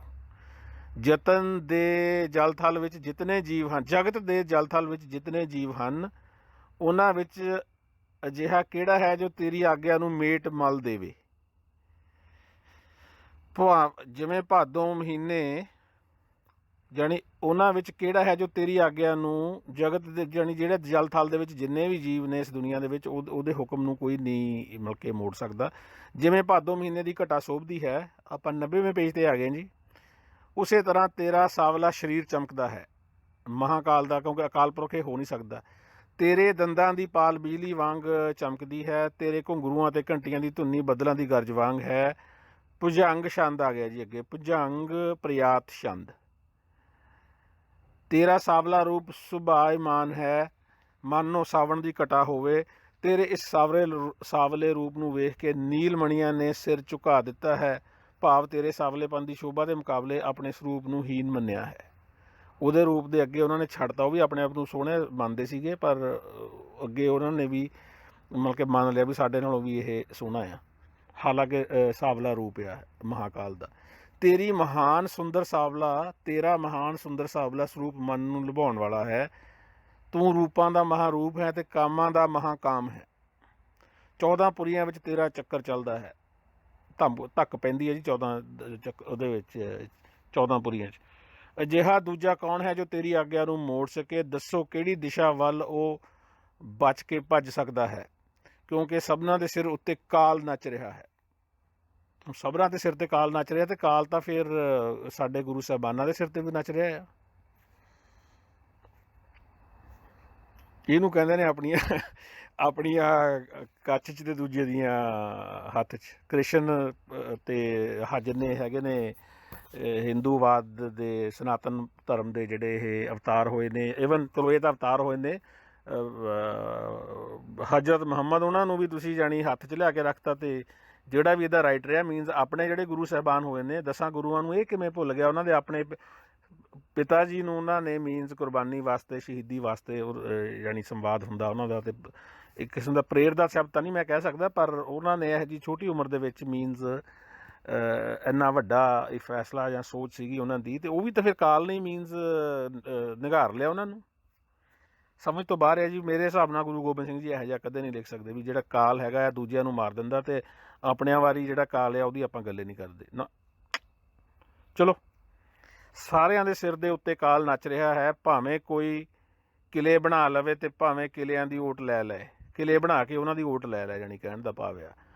ਪਰ ਜਦੋਂ ਕਾਲ ਚੋਟ ਕਰੇਗਾ ਕਿਸੇ ਤਰ੍ਹਾਂ ਬਚ ਨਹੀਂ ਸਕੇਗਾ, ਭਾਵੇਂ ਕੋਈ ਕਿਤਨੇ ਹੀ ਯੰਤਰ ਲਿਖ ਲੈ ਤੇ ਕਰੋੜਾਂ ਮੰਤਰ ਪੜ੍ਹ ਲਵੇ, ਬਿਨਾਂ ਉਸ ਦੀ ਸ਼ਰਨ ਦੇ ਹੋਰ ਕੋਈ ਓਟ ਨਹੀਂ ਹੈ। ਯੰਤਰ ਲਿਖਣ ਵਾਲੇ ਥੱਕ ਗਏ, ਮੰਤਰ ਪੜ੍ਹਨ ਵਾਲੇ ਹਾਰ ਗਏ। ਜਨਮ ਤੋਂ ਅੰਤ ਕਾਲ ਤੱਕ ਵਿਚਾਰ ਕਰਦੇ ਰਹੋ, ਕਿਤਨੇ ਹੀ ਤੰਤਰ ਸਾਧ ਲੈ। ਇਹਨਾਂ ਕਰਮਾਂ ਵਿੱਚ ਜਨਮ ਹੀ ਬਿਤਾ ਦਿੱਤਾ, ਪਰ ਇਹ ਸਾਰੇ ਉਦਮ ਵਿਅਰਥ ਹੋ ਗਏ, ਇੱਕ ਵੀ ਕੰਮ ਨਾ ਆਇਆ। ਕਈ ਨਾਸਾਂ ਬੰਦ ਕਰਕੇ ਬ੍ਰਹਮਚਾਰੀ ਹੋ ਗਏ, ਯਾਨੀ ਬ੍ਰਹਮਚਾਰੀ ਹੋਣ ਵਾਸਤੇ ਨਾਸਾਂ ਬੰਦ ਕਰਕੇ, ਨਸਾਂ ਹੋਣੀਆਂ ਨੇ ਮੇਰਾ ਖਿਆਲ ਆ। ਕਿਸੇ ਨਾਸ ਮੁੱਦੇ ਭਾਏ ਬ੍ਰਹਮਚਾਰੀ ਹੋ ਗਿਆ, ਯਾਨੀ ਜਿਹੜਾ ਹੈਗਾ ਸੰਭੋਗ ਕਰਨਾ, ਤੇ ਭਾਵੇਂ ਉਹ ਬੰਦਾ ਆ ਤੇ ਭਾਵੇਂ ਉਹ ਲੇਡੀ ਆ, ਉਹਨੇ ਆਪਣੀਆਂ ਨਸਾਂ ਬੰਦ ਕਰਵਾ ਲਈਆਂ। ਮੀਨਸ ਉਸ ਵੇਲੇ ਇਹੋ ਜਿਹੀ ਕੋਈ ਸਰਜਰੀ ਹੋਊਗੀ ਵੀ ਬ੍ਰਹਮਚਾਰੀ ਹੋਣ ਵਾਸਤੇ ਨਸਾਂ ਬੰਦ ਕਰਵਾ ਲਿਓ? ਮੇਰੀ ਸਮਝ ਤੋਂ ਬਾਹਰ ਹੈ ਜੀ, ਅਗਰ ਗੁਰੂ ਗੋਬਿੰਦ ਸਿੰਘ ਜੀ ਦੇ ਲੇਖਕ ਨੇ। ਕਈਆਂ ਨੇ ਗਲ ਵਿੱਚ ਕੰਠੀ ਅਤੇ ਸਿਰ ਉੱਤੇ ਜਟਾਵਾਂ ਧਾਰੀਆਂ, ਕਈਆਂ ਨੇ ਕੰਨ ਪੜਵਾ ਕੇ ਆਪਣੇ ਆਪ ਨੂੰ ਯੋਗੀ ਰਾਜ ਅਖਵਾਇਆ, ਪਰ ਇਹ ਸਾਰੇ ਧਰਮ ਫੋਕੇ ਹਨ ਅਤੇ ਅੰਤਕਾਲ ਨੂੰ ਕਿਸੇ ਕੰਮ ਨਹੀਂ ਆਉਂਦੇ, ਮਧੂ ਅਤੇ ਕੈਟਪ ਵਰਗੇ ਬਲਵਾਨ ਮਹਾਨ ਰਾਖਸ਼ ਹੋਏ ਹਨ, ਪਰ ਆਪਣੀ ਵਾਰੀ ਤੇ ਕਾਲ ਉਹਨਾਂ ਨੂੰ ਮਸਲ ਦਿੱਤਾ, ਕਾਲ ਨੇ ਉਹਨਾਂ ਨੂੰ ਵੀ ਮਸਲ ਦਿੱਤਾ। ਸ਼ੁੰਭ ਨਿਸ਼ੁੰਭ ਰਕਤ ਬੀਜ ਵਰਗੇ ਰਾਖਸ਼ ਹੋਏ ਹਨ, ਪਰ ਉਹਨਾਂ ਨੂੰ ਵੀ ਕਾਲ ਨੇ ਪੁਰਜਾ ਕਰਕੇ ਮਾਰਿਆ ਹੈ, ਟੁਕੜੇ ਕਰਕੇ। ਬਲੀ ਪ੍ਰਿਥਵੀ ਅਤੇ ਮਾਨ ਧਾਤਾ ਵਰਗੇ ਮਹਾਨ ਰਾਜੇ ਹੋਏ ਹਨ, ਉਹਨਾਂ ਦੇ ਆਪਣੇ ਰੱਥ ਦੇ ਪਹੀਏ ਨਾਲ 7 ਦੀਪਾਂ ਦੀ ਸਿਰਜਣਾ ਕੀਤੀ ਸੀ। ਅੱਛਾ, ਜਿਨ੍ਹਾਂ ਨੇ ਆਪਣੇ ਰੱਥ ਦੇ ਪਹੀਏ ਨਾਲ 7 ਦੀਪਾਂ ਦੀ ਸਿਰਜਣਾ ਕੀਤੀ ਸੀ ਜੀ, ਇਹਨੇ ਗੁਰੂ ਗੋਬਿੰਦ ਸਿੰਘ ਜੀ ਆਟੋਬਾਇਓਗ੍ਰਾਫੀ 'ਚ ਲਿਖ ਰਹੇ ਨੇ ਇਹ। ਬਲੀ ਪ੍ਰਿਥਵੀ ਅਤੇ ਮਾਨ ਧਾਤਾ ਵਰਗੇ ਮਹਾਨ ਰਾਜੇ ਹੋਏ ਹਨ, ਜਿਨ੍ਹਾਂ ਨੇ ਆਪਣੇ ਰੱਥ ਦੇ ਪਹੀਆਂ ਨਾਲ 7 ਦੀਪਾਂ ਦੀ ਸਿਰਜਣਾ ਕੀਤੀ ਸੀ। 7 ਦੀਪਾਂ ਦੀ ਸਿਰਜਣਾ ਮੀਨ ਜਿਹੜੇ 7 ਮਹਾਦੀਪ ਨੇ, ਕੰਟੀਨੈਂਟ ਕਹਿ ਦਿੰਦੇ ਇਹਨਾਂ ਨੂੰ। ਤੇ ਹੁਣ ਕੋਲੰਬਸ ਜਿਹੜਾ ਹੈਗਾ ਡਿਸਕਵਰਡ ਅਮਰੀਕਾ 1498। ਇੱਕ ਮੁਲਕ ਲੱਭਦਾ ਹੈ। 7 ਦੀਪਾਂ ਦੇ ਬਾਰੇ ਇੰਨੀ ਜਾਣਕਾਰੀ ਵਗੈਰਾ ਮੈਨੂੰ ਨਹੀਂ ਲੱਗਦਾ ਹੈਗਾ ਬਾਈ ਜੀ। ਇਹ ਜਦੋਂ ਤੋਂ ਸਾਇੰਸ ਸ਼ੁਰੂ ਹੋਈ ਹੈ ਨਾ, ਜ਼ਿਆਦਾ ਜ਼ੋਰ ਫੜ ਗਈ, ਉਹ ਤੋਂ ਬਾਅਦ ਇਹ ਲਿਖਿਆ ਗਿਆ ਆ ਇਹਨਾਂ ਨੇ। ਇਸੇ ਤਰ੍ਹਾਂ ਭੀਮ ਨੇ ਆਪਣੀਆਂ ਭੁਜਾਵਾਂ ਦੇ ਜ਼ੋਰ 'ਤੇ ਮਹਾਭਾਰਤ ਦੀ ਜੰਗ ਵਿੱਚ ਜਗਤ ਜਿੱਤਣ ਅਤੇ ਨਹੀਂ, ਦੁਬਾਰਾ ਪੜ੍ਹ ਰਹੇ ਹਾਂ ਜੀ। ਇਸੇ ਤਰ੍ਹਾਂ ਭੀਮ ਨੇ ਆਪਣੀਆਂ ਭੁਜਾਵਾਂ ਦੇ ਜ਼ੋਰ 'ਤੇ ਮਹਾਭਾਰਤ ਦੀ ਜੰਗ ਵਿੱਚ ਜਗਤ ਜਿੱਤਣਾ ਗੌਰਵ ਪ੍ਰਾਪਤ ਕੀਤਾ। ਸਾਰਿਆਂ ਵਿਰੋਧੀਆਂ ਨੂੰ ਦੰਡ ਦਿੱਤਾ, ਪਰ ਉਹਨਾਂ ਨੂੰ ਵੀ ਅੰਤ ਵਿੱਚ ਯਮਰਾਜ ਨੇ ਕਾਲ ਦੁਆਰਾ ਮਰਵਾ ਦਿੱਤਾ। ਯਾਰ ਇਹ ਫੇਰ ਗੱਲ ਹੈਗੀ ਹੈ, ਯਮਰਾਜ ਨੇ ਕਾਲ ਦੁਆਰਾ ਮਰਵਾ ਦਿੱਤਾ। ਇਹਦਾ ਮਤਲਬ ਆਪਾਂ ਆਪਣੇ ਗੁਰੂ ਸਾਹਿਬਾਨਾਂ ਨੂੰ ਵੀ ਇਹੀ ਕਹਾਂਗੇ ਵੀ ਆਪਣੇ ਗੁਰੂ ਸਾਹਿਬਾਨਾਂ ਨੂੰ ਵੀ ਜਾਂ ਹੋਰ ਸ਼ਖਸੀਅਤਾਂ ਨੂੰ ਵੀ ਕਾਲ ਨੇ ਯਮਰਾਜ ਦੇ ਥਰੂ ਮਰਵਾ ਦਿੱਤਾ, ਕਿਉਂਕਿ ਦੁਨੀਆ 'ਚ ਉਹ ਜਨਮ ਵੀ ਲਿਆ ਅਤੇ ਉਹ ਮਿਲ ਕੇ ਅਕਾਲ ਚਲਾਣਾ ਵੀ ਕਰਕੇ ਗਏ ਨੇ। ਅਤੇ ਚਲੋ ਮੇਰੀ ਤਾਂ ਸਮਝ ਤੋਂ ਬਾਹਰ ਹੈ ਜੀ। ਜਿਨ੍ਹਾਂ ਨੇ ਦੀਪਾਤਰਾਂ ਵਿੱਚ ਆਪਣੀ ਦੁਹਾਈ ਫਰਾਈ ਅਤੇ ਆਪਣੀਆਂ ਭੁਜਾਵਾਂ ਦੇ ਬਲ ਨਾਲ ਛਤਰੀਆਂ ਤੋਂ ਧਰਤੀ ਖੋਹ ਲਈ, ਕਰੋੜਾਂ ਯੱਗ ਕਰਕੇ ਅਨੇਕ ਤਰ੍ਹਾਂ ਦੇ ਯਸ਼ ਪ੍ਰਾਪਤ ਕੀਤੇ, ਪਰ ਉਹ ਬਾਕੀ ਸੂਰਮਿਆਂ ਨੂੰ ਵੀ ਬਲਵਾਨ ਕਾਲ ਨੇ ਜਿੱਤ ਲਿਆ। ਕਾਲ ਬਲਵਾਨ ਹੈ ਜੀ। ਜਿਨ੍ਹਾਂ ਨੇ ਕਈ ਕਰੋੜ ਕਿਲੇ ਜਿੱਤ ਲਏ ਜਾਂ ਢਾਹ ਦਿੱਤੇ, ਕਿਤਨੇ ਹੀ ਸ਼ੂਰਵੀਰਾਂ ਦੀਆਂ ਸੈਨਾਵਾਂ ਨੂੰ ਮਧੋਲ ਦਿੱਤਾ, ਕਿਤਨੇ ਹੀ ਯੁੱਧ ਲੜੇ ਅਤੇ ਅਦੁੱਤੀ ਸਾਕੇ ਕੀਤੇ ਜਾਂ ਸੰਘਰਸ਼ ਰਚਾਏ। ਅਦੁੱਤੀ ਸਾਕੇ ਕੀਤੇ, ਅਦੁੱਤੀ ਮੀਨਸ ਮਿਸਾਲ ਵਾਲੇ, ਜਾਣੀ ਜਿਹੜੇ ਮੀਨਸ ਅਦੁੱਤੀ ਦਾ ਸ਼ਬਦ ਦਾ ਮਤਲਬ ਆਈਡੀਆ ਤਾਂ ਹੈਗਾ ਦਿਮਾਗ 'ਚ, ਪਰ ਐਗਜ਼ੈਕਟਲੀ ਮੈਂ ਨਹੀਂ ਐਕਸਪਲੇਨ ਕਰ ਪਾ ਰਿਹਾ। ਉਹ ਵਿਚਾਰੇ ਵੀ ਕਾਲ ਦੇ ਮਾਰੇ ਡਿੱਗੇ ਹੋਏ ਵੇਖੇ ਹਨ। ਜਿਨ੍ਹਾਂ ਨੇ ਕਰੋੜਾਂ ਯੁੱਗਾਂ ਤੱਕ ਬਾਦਸ਼ਾਹੀ ਕੀਤੀ ਅਤੇ ਰਸਾ ਕਸਾ ਦਾ ਚੰਗੀ ਤਰ੍ਹਾਂ ਸੇਵਨ ਕੀਤਾ। ਰਸਾ ਕਸਾ ਦਾ ਮਤਲਬ ਮੈਨੂੰ ਨਹੀਂ ਪਤਾ ਜੀ। ਉਹ ਵੀ ਅੰਤ ਨੂੰ ਨੰਗੇ ਪੈਰੀ ਹੀ ਗਏ। ਉਹਨਾਂ ਵਿਚਾਰਿਆਂ ਨੂੰ ਹਠੀ ਕਾਲ ਦਾ ਮਾਰਿਆ ਹੋਇਆ ਡਿੱਗਿਆ ਵੇਖਿਆ ਹੈ। ਜਿਨ੍ਹਾਂ ਨੇ ਅਪਾਰ ਦੰਡਧਾਰੀਆਂ ਨੂੰ ਨਸ਼ਟ ਕੀਤਾ ਹੈ, ਚੰਦਰਮਾ ਅਤੇ ਸੂਰਜ ਨੂੰ ਆਪਣੇ ਦੁਆਰ 'ਤੇ ਦਾਸ ਬਣਾ ਲਿਆ। ਲਓ ਜੀ, ਚੰਦਰਮਾ ਅਤੇ ਸੂਰਜ ਨੂੰ ਵੀ ਦਾਸ ਬਣਾ ਲਿਆ ਜਿਹੜੇ ਲੋਕਾਂ ਨੇ, ਜਿਨ੍ਹਾਂ ਨੇ ਅਪਾਰ ਦੰਡਧਾਰੀਆਂ ਨੂੰ ਨਸ਼ਟ ਕੀਤਾ ਹੈ, ਚੰਦਰਮਾ ਅਤੇ ਸੂਰਜ ਨੂੰ ਆਪਣੇ ਦੁਆਰ 'ਤੇ ਬਣਾ ਕੇ ਸੰਤਰੀ ਮੰਤਰੀ ਖੜ੍ਹੇ ਕਰਤੇ ਦਰਬਾਰ ਦੇ, ਯਾਨੀ ਸੰਤਰੀ ਕਹਿ ਲਓ ਜੀ। ਜਿਨ੍ਹਾਂ ਨੇ ਇੰਦਰ ਵਰਗਿਆਂ ਨੂੰ ਜਿੱਤ ਕੇ ਛੱਡ ਦਿੱਤਾ, ਉਹ ਕਾਲ ਦੇ ਮਾਰੇ ਹੋਏ ਦੀਨ ਅਵਸਥਾ ਵਿੱਚ ਵੇਖੇ ਗਏ ਹਨ। ਉਹ ਵੀ ਕਾਲ ਤੋਂ ਡਰਦੇ ਨੇ ਜਿਨ੍ਹਾਂ ਨੇ ਇਹਨਾਂ ਨੂੰ ਸਾਡੇ ਕਿਸੇ ਨੂੰ ਨਹੀਂ ਛੱਡਿਆ। ਸਫਾ 92 ਜੀ। ਰਸਾਵਲ ਛੰਦ। ਜਿਤਨੇ ਵੀ ਰਾਮ ਆਦਿ ਅਵਤਾਰ ਹੋਏ ਹਨ, ਸਾਰੇ ਅੰਤ ਨੂੰ ਸਰੀਰ ਤਿਆਗ ਗਏ ਹਨ। ਜਿਤਨੇ ਕ੍ਰਿਸ਼ਨ ਵਰਗੇ ਅਵਤਾਰ ਹੋਏ ਹਨ, ਸਾਰੇ ਅੰਤ ਵਿੱਚ ਚਲੇ ਗਏ ਹਨ। ਭਵਿੱਖ ਵਿੱਚ ਜਿਤਨੇ ਦੇਵਤੇ ਹੋਣਗੇ, ਲਓ ਜੀ, ਭਵਿੱਖ 'ਚ ਵੀ ਗੁਰੂ ਗੋਬਿੰਦ ਸਿੰਘ ਜੀ ਅਗਰ ਹੈਗੇ ਨੇ ਇਹਦੇ 1708 ਤੋਂ, ਯਾਨੀ 1666 ਤੋਂ ਲੈ ਕੇ ਅਤੇ 1708 ਦੇ ਸਮੇਂ ਦੇ ਦੌਰਾਨ ਜਦੋਂ ਵੀ ਉਹਨਾਂ ਨੇ ਲਿਖਿਆ, ਅਤੇ ਭਵਿੱਖ ਵਿੱਚ ਦੇਵਤੇ ਹੋਣਗੇ, ਇਹਨਾਂ ਦਾ ਵੀ ਉਹਨਾਂ ਨੇ ਮੀਨਸ ਦੱਸਦੀ ਹੈ ਜੀ। ਉਹ ਸਾਰੇ ਅੰਤ ਵਿੱਚ ਚਲੇ ਜਾਣਗੇ। ਜਿਤਨੇ ਵੀ ਬੁੱਧ ਵਰਗੇ ਮਹਾਂਪੁਰਸ਼ ਹੋਏ ਹਨ, ਉਹ ਵੀ ਅੰਤ ਨੂੰ ਨਸ਼ਟ ਹੋ ਗਏ ਹਨ। ਜਿਤਨੇ ਵੀ ਦੇਵਰਾਜ ਹੋਏ ਹਨ, ਉਹ ਅੰਤ ਨੂੰ ਚਲੇ ਗਏ ਹਨ। ਜਿਤਨੇ ਵੀ ਦੈਂਤਰਾਜ ਹੋਏ ਹਨ, ਉਹਨਾਂ ਨੂੰ ਕਾਲ ਨੇ ਲੈ ਲਿਆ ਹੈ, ਨਸ਼ਟ ਕਰ ਦਿੱਤਾ ਹੈ। ਇੱਥੇ ਮੈਂ ਫਿਰ ਕਹੂੰਗਾ ਵੀ ਆਪਣੀਆਂ ਕੱਛ 'ਚ ਅਤੇ ਦੂਜੇ ਦੀਆਂ ਹੱਥ 'ਚ। ਨਰ ਸਿੰਘ ਵਰਗੇ ਅਵਤਾਰ ਨੂੰ ਵੀ ਕਾਲ ਨੇ ਮਾਰ ਦਿੱਤਾ ਹੈ। ਨਰ ਸਿੰਘ ਨੂੰ ਅਤੇ ਮਹਾਤਮਾ ਬੁੱਧ ਹੋਣੀ ਤਾਂ ਇਸ ਦੁਨੀਆ ਦੇ ਵਿੱਚ ਮਤਲਬ ਕਿ ਹਿਸਟਰੀ ਹੈਗੀ ਆ, ਅਤੇ ਉਹਨਾਂ ਨੂੰ ਤੁਸੀਂ ਇਹ ਅਵਤਾਰਵਾਦ ਦੇ ਨਾਲ ਕਿਵੇਂ ਜੋੜ ਲਿਆ? ਦੇਵੀ ਦੇਵਤਿਆਂ ਦੇ ਨਾਲ ਜਾਂ ਦੈਂਤਾਂ ਦੇ ਨਾਲ। ਵੱਡੇ ਵੱਡੇ ਦੰਡਧਾਰੀਆਂ ਦਾ ਵੀ ਬਲਵਾਨ ਕਾਲ ਨੇ ਨਾਸ਼ ਕਰ ਦਿੱਤਾ। ਅਵਤਾਰ ਰੂਪ 52 ਬ੍ਰਾਹਮਣ ਨੂੰ ਵੀ ਕੋਈ 52 ਨਾਂ ਦਾ ਬ੍ਰਾਹਮਣ ਹੋਣਾ ਜੀ, ਕਾਲ ਨੇ ਮਾਰ ਦਿੱਤਾ। ਵੱਡੇ ਸਿਰ ਅਤੇ ਮੱਛ ਅਵਤਾਰ ਨੂੰ ਵੀ ਕਾਲ ਨੇ ਜਾਲ ਵਿੱਚ ਫਸਾ ਲਿਆ। ਵੱਡੇ ਸਿਰ ਵਾਲੇ ਮਗਰਮੱਛ ਅਵਤਾਰ ਹੋਣਾ ਮੇਰਾ ਖਿਆਲ ਹੈ। ਮੱਛ ਅਤੇ ਕੱਛ ਤਾਂ ਕੱਛੂ ਅਵਤਾਰ ਆ, ਜਿਹਦਾ ਗੁਰੂ ਗੋਬਿੰਦ ਸਿੰਘ ਜੀ ਨੇ ਜਾਣੀ ਅਗਰ ਲੇਖਕ ਨੇ ਤੇ ਵਰਣਨ ਕੀਤਾ ਆ ਇਸੇ ਗ੍ਰੰਥ ਦੇ ਵਿੱਚ। ਜਿਤਨੇ ਵੀ ਵੱਡੇ ਹੋ ਚੁੱਕੇ ਹਨ, ਉਹਨਾਂ ਨੂੰ ਕਾਲ ਨੇ ਜਿੱਤ ਲਿਆ ਹੈ। ਜਿਤਨੇ ਮਹਾਂਕਾਲ ਦੀ ਸ਼ਰਨ ਵਿੱਚ ਜਾਣਗੇ, ਉਹਨਾਂ ਸਾਰਿਆਂ ਨੂੰ ਮਹਾਂਕਾਲ ਬਚਾ ਲਿਆਗਾ ਜੀ। ਲਓ, ਕਾਲ ਤੋਂ, ਕਾਲ ਨੂੰ ਮਾਰਨ ਵਾਲਾ ਮਹਾਂਕਾਲ ਆ, ਅਤੇ ਕਾਲ ਤੋਂ ਅਗਰ ਬਚਣਾ ਤਾਂ ਤੁਸੀਂ ਮਹਾਂਕਾਲ ਕੋਲ ਜਾਓ। ਲਓ ਜੀ, ਭੁਜੰਗ ਪ੍ਰਸਾਦ ਛੰਦ। ਉਸ ਮਹਾਕਾਲ ਦੀ ਸ਼ਰਨ ਵਿੱਚ ਗਏ ਤੋਂ ਬਿਨਾਂ ਹੋਰ ਕੋਈ ਉਪਾਅ ਨਹੀਂ ਹੈ ਕਾਲ ਤੋਂ ਬਚਣ ਦਾ। ਹੱਲ ਵੀ ਦੱਸਦਾ ਕਿ ਦੇਵਤੇ ਦੈਂਤ ਕੀ ਕੰਗਾਲ ਅਤੇ ਰਾਜੇ ਕੀ ਬਾਦਸ਼ਾਹ ਕੀ ਅਮੀਰ, ਅਮੀਰ ਮਤਲਬ ਖਾਨਦਾਨੀ, ਸਭ ਉਸ ਦੀ ਓਟ ਤੋਂ ਬਿਨਾਂ ਕਰੋੜਾਂ ਉਪਾਅ ਕਰਨ ਨਾਲ ਵੀ ਕਾਲ ਦੀ ਮਾਰ ਤੋਂ ਨਹੀਂ ਬਚ ਸਕਦੇ। ਅਗਰ ਕਾਲ ਤੋਂ ਬਚਣਾ ਮੌਤ ਤੋਂ ਤਾਂ ਮਹਾਕਾਲ ਕੋਲ ਜਾਓ। ਜਿਤਨੇ ਵੀ ਜੀਵ ਜੰਤ ਉਸਨੇ ਦੁਨੀਆ ਵਿੱਚ ਪੈਦਾ ਕੀਤੇ ਹਨ ਉਹ ਸਾਰੇ ਅੰਤ ਸਮੇਂ ਬਲਵਾਨ ਕਾਲ ਨੇ ਮਾਰ ਦਿੱਤੇ। ਉਸ ਦੀ ਸ਼ਰਨ ਤੋਂ ਬਿਨਾਂ ਬਚਣ ਦਾ ਹੋਰ ਕੋਈ ਓਟ ਨਹੀਂ ਹੈ। ਭਾਵੇਂ ਕਿਤਨੇ ਹੀ ਯੰਤਰ ਲਿਖ ਲੈ ਜਾਣ, ਮੰਤਰ ਪੜ੍ਹ ਲੈ ਜਾਣ, ਤੁਸੀਂ ਨਹੀਂ ਬਚ ਸਕਦੇ ਜੀ ਕਾਲ ਤੋਂ। ਮਹਾਕਾਲ ਨੂੰ ਖੁਸ਼ ਕਰਨਾ ਪੈਣਾ ਤੁਹਾਨੂੰ। ਨਰਾਜ ਛੰਦ, ਜਿਤਨੇ ਵੀ ਰਾਜੇ ਅਤੇ ਰੰਕ ਹੋਏ ਹਨ ਉਹਨਾਂ ਨੂੰ ਟੇਢੀ ਚਾਲ ਵਾਲੇ ਕਾਲ ਨੇ। ਅੱਛਾ, ਕਾਲ ਟੇਢੀ ਚਾਲ ਵਾਲਾ ਜੀ। ਜੇ ਆਪਾਂ ਚੈਸ ਦੇ ਹਿਸਾਬ ਨਾਲ ਦੇਖੀਏ ਤਾਂ ਉਹ ਜਿਹੜਾ ਹੁੰਦਾ ਨਾ, ਉਹ ਬਿਸ਼ਪ ਕਹਿੰਦੇ ਆ ਉਹਨੂੰ। ਚੈਸ ਮੈਂ ਖੇਡਦਾ ਕਦੇ ਕਦਾਈ, ਅਤੇ ਉਹ ਟੇਢੀ ਚਾਲ ਚੱਲਦਾ। ਜਾਣੀ ਟੇਢੀ ਚਾਲ ਵਾਲੇ ਕਾਲ ਨੇ ਮਾਰਤੇ ਜਿੰਨੇ ਵੀ ਰਾਜੇ ਰੰਕ ਹੋਏ ਨੇ। ਜਿਤਨੇ ਲੋਕਪਾਲ ਹੋਏ ਹਨ ਉਹਨਾਂ ਨੂੰ ਅੰਤ ਵਿੱਚ ਕਾਲ ਨੇ ਦਾਲ ਦਿੱਤਾ ਹੈ। ਇਹ ਲੋਕਪਾਲ ਤੋਂ ਤਾਂ ਮੈਨੂੰ ਯਾਦ ਆ ਗਿਆ ਇਹ ਜਨ ਲੋਕਪਾਲ ਜਿਹੜਾ ਬਿੱਲ ਦਾ ਰੌਲਾ ਪੈਂਦਾ ਸੀਗਾ 2011-12 ਦੇ ਵਿੱਚ। ਇਹ ਵੀ ਮੈਨੂੰ ਲੱਗਦਾ ਕਾਲ ਨੇ ਮਾਰਤਾ ਇਹਨੂੰ, ਜਨ ਲੋਕਪਾਲ ਬਿੱਲ ਨੂੰ।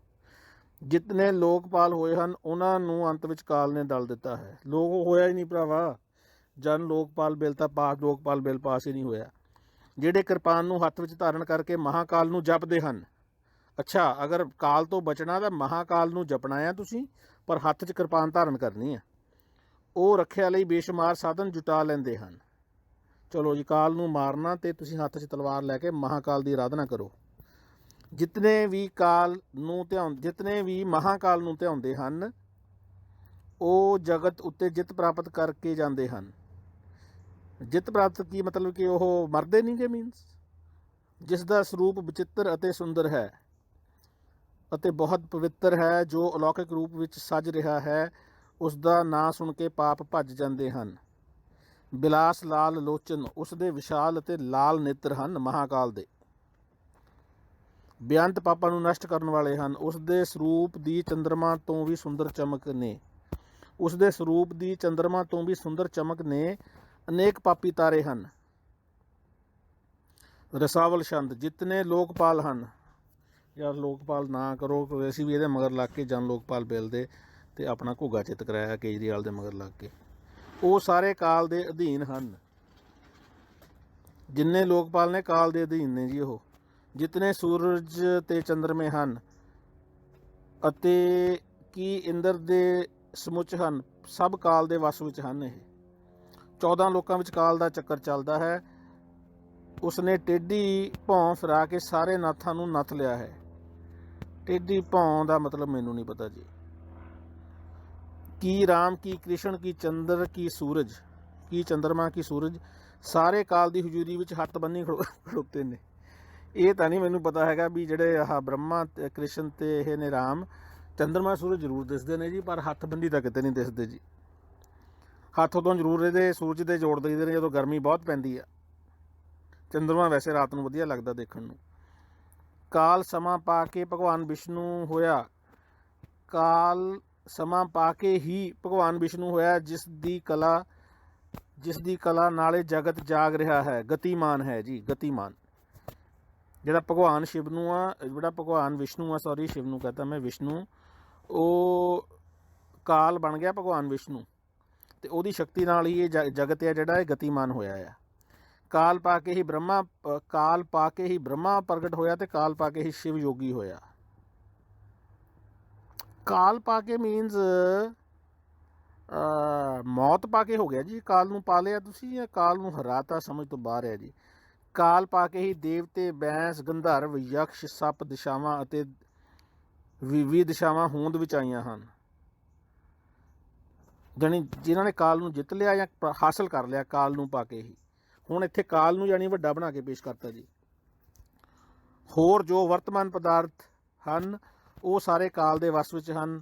ਬਸ ਇੱਕੋ ਮਹਾਕਾਲ ਹੀ ਇਹਦੇ ਕਾਲ ਦੇ ਪ੍ਰਭਾਵ ਤੋਂ ਰਹਿਤ ਆ। ਹੋਰ ਜੋ ਵਰਤਮਾਨ ਪਦਾਰਥ ਹਨ ਉਹ ਸਾਰੇ ਕਾਲ ਦੇ ਵਸ ਵਿੱਚ ਹਨ। ਬਸ ਇੱਕੋ ਮਹਾਕਾਲ ਹੀ, ਜਾਣੀ ਮਹਾਕਾਲ ਵੀ ਪਦਾਰਥ ਹੀ ਬਣ ਗਿਆ ਜੀ ਇੱਥੇ। ਅਗਰ ਜਿੰਨੇ ਵੀ ਪਦਾਰਥ ਨੇ ਇਹ ਮਹਾਕਾਲ ਯਾਨੀ ਹੁਣ ਇਹਨੂੰ ਧਿਆਨ ਨਾਲ ਪੜ੍ਹਿਓ ਜੀ, ਮੈਂ ਇਹਦਾ ਤਰਜਮਾ ਕਰ ਰਿਹਾ। ਜੋ ਹੋਰ ਵਰਤਮਾਨ ਪਦਾਰਥ ਹਨ ਉਹ ਸਾਰੇ ਕਾਲ ਦੇ ਵਸ ਵਿੱਚ ਹਨ। ਬਸ ਇੱਕੋ ਹੀ ਮਹਾਕਾਲ ਦੇ ਕਾਲ ਤੋਂ, ਬਸ ਇੱਕੋ ਮਹਾਕਾਲ ਹੀ ਹੈ ਜਿਹੜਾ ਇਹਦੇ ਪ੍ਰਭਾਵ ਤੋਂ ਰਹਿਤ ਆ, ਅਤੇ ਅਕਾਲ ਪੁਰਖ ਦੀ ਇੱਥੇ ਗੱਲੇ ਨਹੀਂ ਹੈ ਜੀ।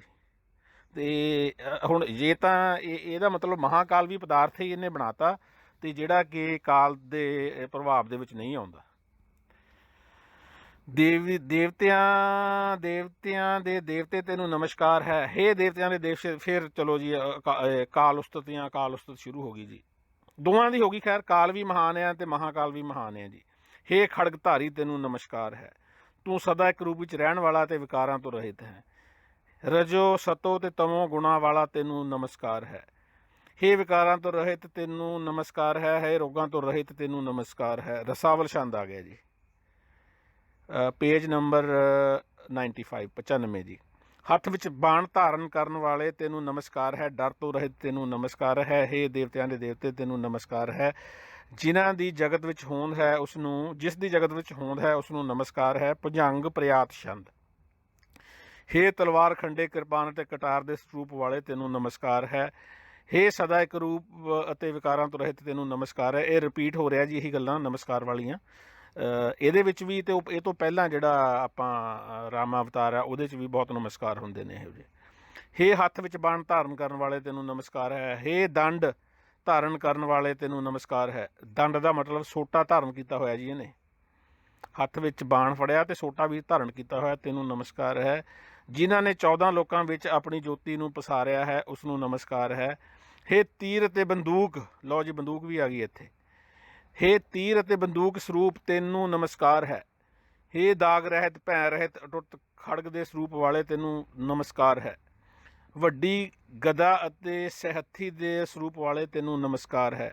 ਜਿਸ ਦੇ ਬਰਾਬਰ ਕੋਈ ਹੋਰ ਦੂਜਾ ਸੂਰਮਾ ਨਹੀਂ ਉਸ ਨੂੰ ਨਮਸਕਾਰ ਹੈ। ਰਸਾਵਲ ਛੰਦ। ਹੇ ਚੱਕਰ ਨੂੰ ਹੱਥ ਵਿੱਚ ਧਾਰਨ ਕਰਨ ਵਾਲੇ ਤੈਨੂੰ ਨਮਸਕਾਰ ਹੈ। ਇਹ ਤਾਂ ਕ੍ਰਿਸ਼ਨ ਨੇ ਨਹੀਂ ਸੀ ਕੀਤਾ, ਹੱਥ 'ਚ ਚੱਕਰ ਵੀ ਧਾਰਨ ਕੀਤਾ ਹੋਇਆ। ਹੁਣ ਮਹਾਕਾਲ ਆ ਕਿ ਕਾਲ ਆ, ਇਹ ਤੁਸੀਂ ਆਪੇ ਆਈਡੀਆ ਲਾ ਲਓ ਜੀ। ਹੇ ਤੱਤਵਾਂ ਤੋਂ ਬਿਨਾਂ ਹੋਂਦ ਵਾਲੇ ਤੈਨੂੰ ਨਮਸਕਾਰ ਹੈ। ਜਾਣੀ ਬਿਨਾਂ ਤੱਤਾਂ ਤੋਂ ਬਣਿਆ ਅਤੇ ਤਲਵਾਰ ਚੱਕੀ ਫਿਰਦਾ ਜੀ ਇਹ। ਵੱਡੀਆਂ ਦਾੜਾਂ ਵਾਲੇ ਤੈਨੂੰ ਨਮਸਕਾਰ ਹੈ। ਬਿਨਾਂ ਤੱਤਵਾਂ ਤੋਂ ਬਿਨਾਂ ਹੋਂਦ ਵਾਲੇ ਨਮਸਕਾਰ ਹੈ। ਵਿੱਚ ਵੱਡੀਆਂ ਦਾੜਾਂ ਵੀ ਨੇ ਉਹਦੀਆਂ ਨਮਸਕਾਰ ਹੈ। ਤਿੱਖੀਆਂ ਅਤੇ ਮਜ਼ਬੂਤ ਦਾੜਾਂ ਵਾਲੇ ਤੈਨੂੰ ਨਮਸਕਾਰ ਹੈ। ਜਿਸ ਤੀਰਾਂ ਤੇ ਤੋਪਾਂ ਵਾਲੇ ਵੈਰੀਆਂ ਨੂੰ ਮਾਰਿਆ ਹੈ ਉਸ ਨੂੰ ਨਮਸਕਾਰ ਹੈ। ਜਿਸ ਨੇ ਸਿੱਧੀ ਤਲਵਾਰ ਅਤੇ ਕਿਰਚ ਨਾਲ ਦੁਸ਼ਟਾਂ ਨੂੰ ਢਾਇਆ ਹੈ, ਨਮਸਕਾਰ ਹੈ। ਜਿਤਨੇ ਵੀ ਨਾਮਾਂ ਵਾਲੇ ਸ਼ਸਤਰ ਹਨ ਉਹਨਾਂ ਨੂੰ ਨਮਸਕਾਰ ਹੈ। Page number 96। ਜਿਤਨੇ ਵੀ ਅਸਤਰ ਹਨ ਉਹਨਾਂ ਨੂੰ ਨਮਸਕਾਰ ਹੈ। ਸਵੈਆ। ਮੇਰੇ ਵਰਗੇ ਤਿਨਕੇ ਨੂੰ ਸੁਮੇਰ ਪਰਬਤ ਬਣਾਉਣ ਵਾਲੇ ਗਰੀਬ ਨਿਵਾਸ ਤੇਰੇ ਵਰਗਾ ਹੋਰ ਕੋਈ ਦੂਜਾ ਨਹੀਂ। ਮੇਰੇ ਵਰਗੇ ਤਿਨਕੇ ਨੂੰ ਸੁਮੇਰ ਪਰਬਤ ਬਣਾਉਣ ਵਾਲੇ ਗਰੀਬ ਨਿਵਾਜ ਤੇਰੇ ਵਰਗਾ ਹੋਰ ਕੋਈ ਨਹੀਂ। ਜਾਣੀ ਵੀ ਮੈਂ ਤਿਨਕਾ ਮਾਤਰ ਸੀਗਾ ਜਿਹਨੂੰ ਤੂੰ ਸੁਮੇਰ ਪਰਬਤ ਬਣਾਤਾ।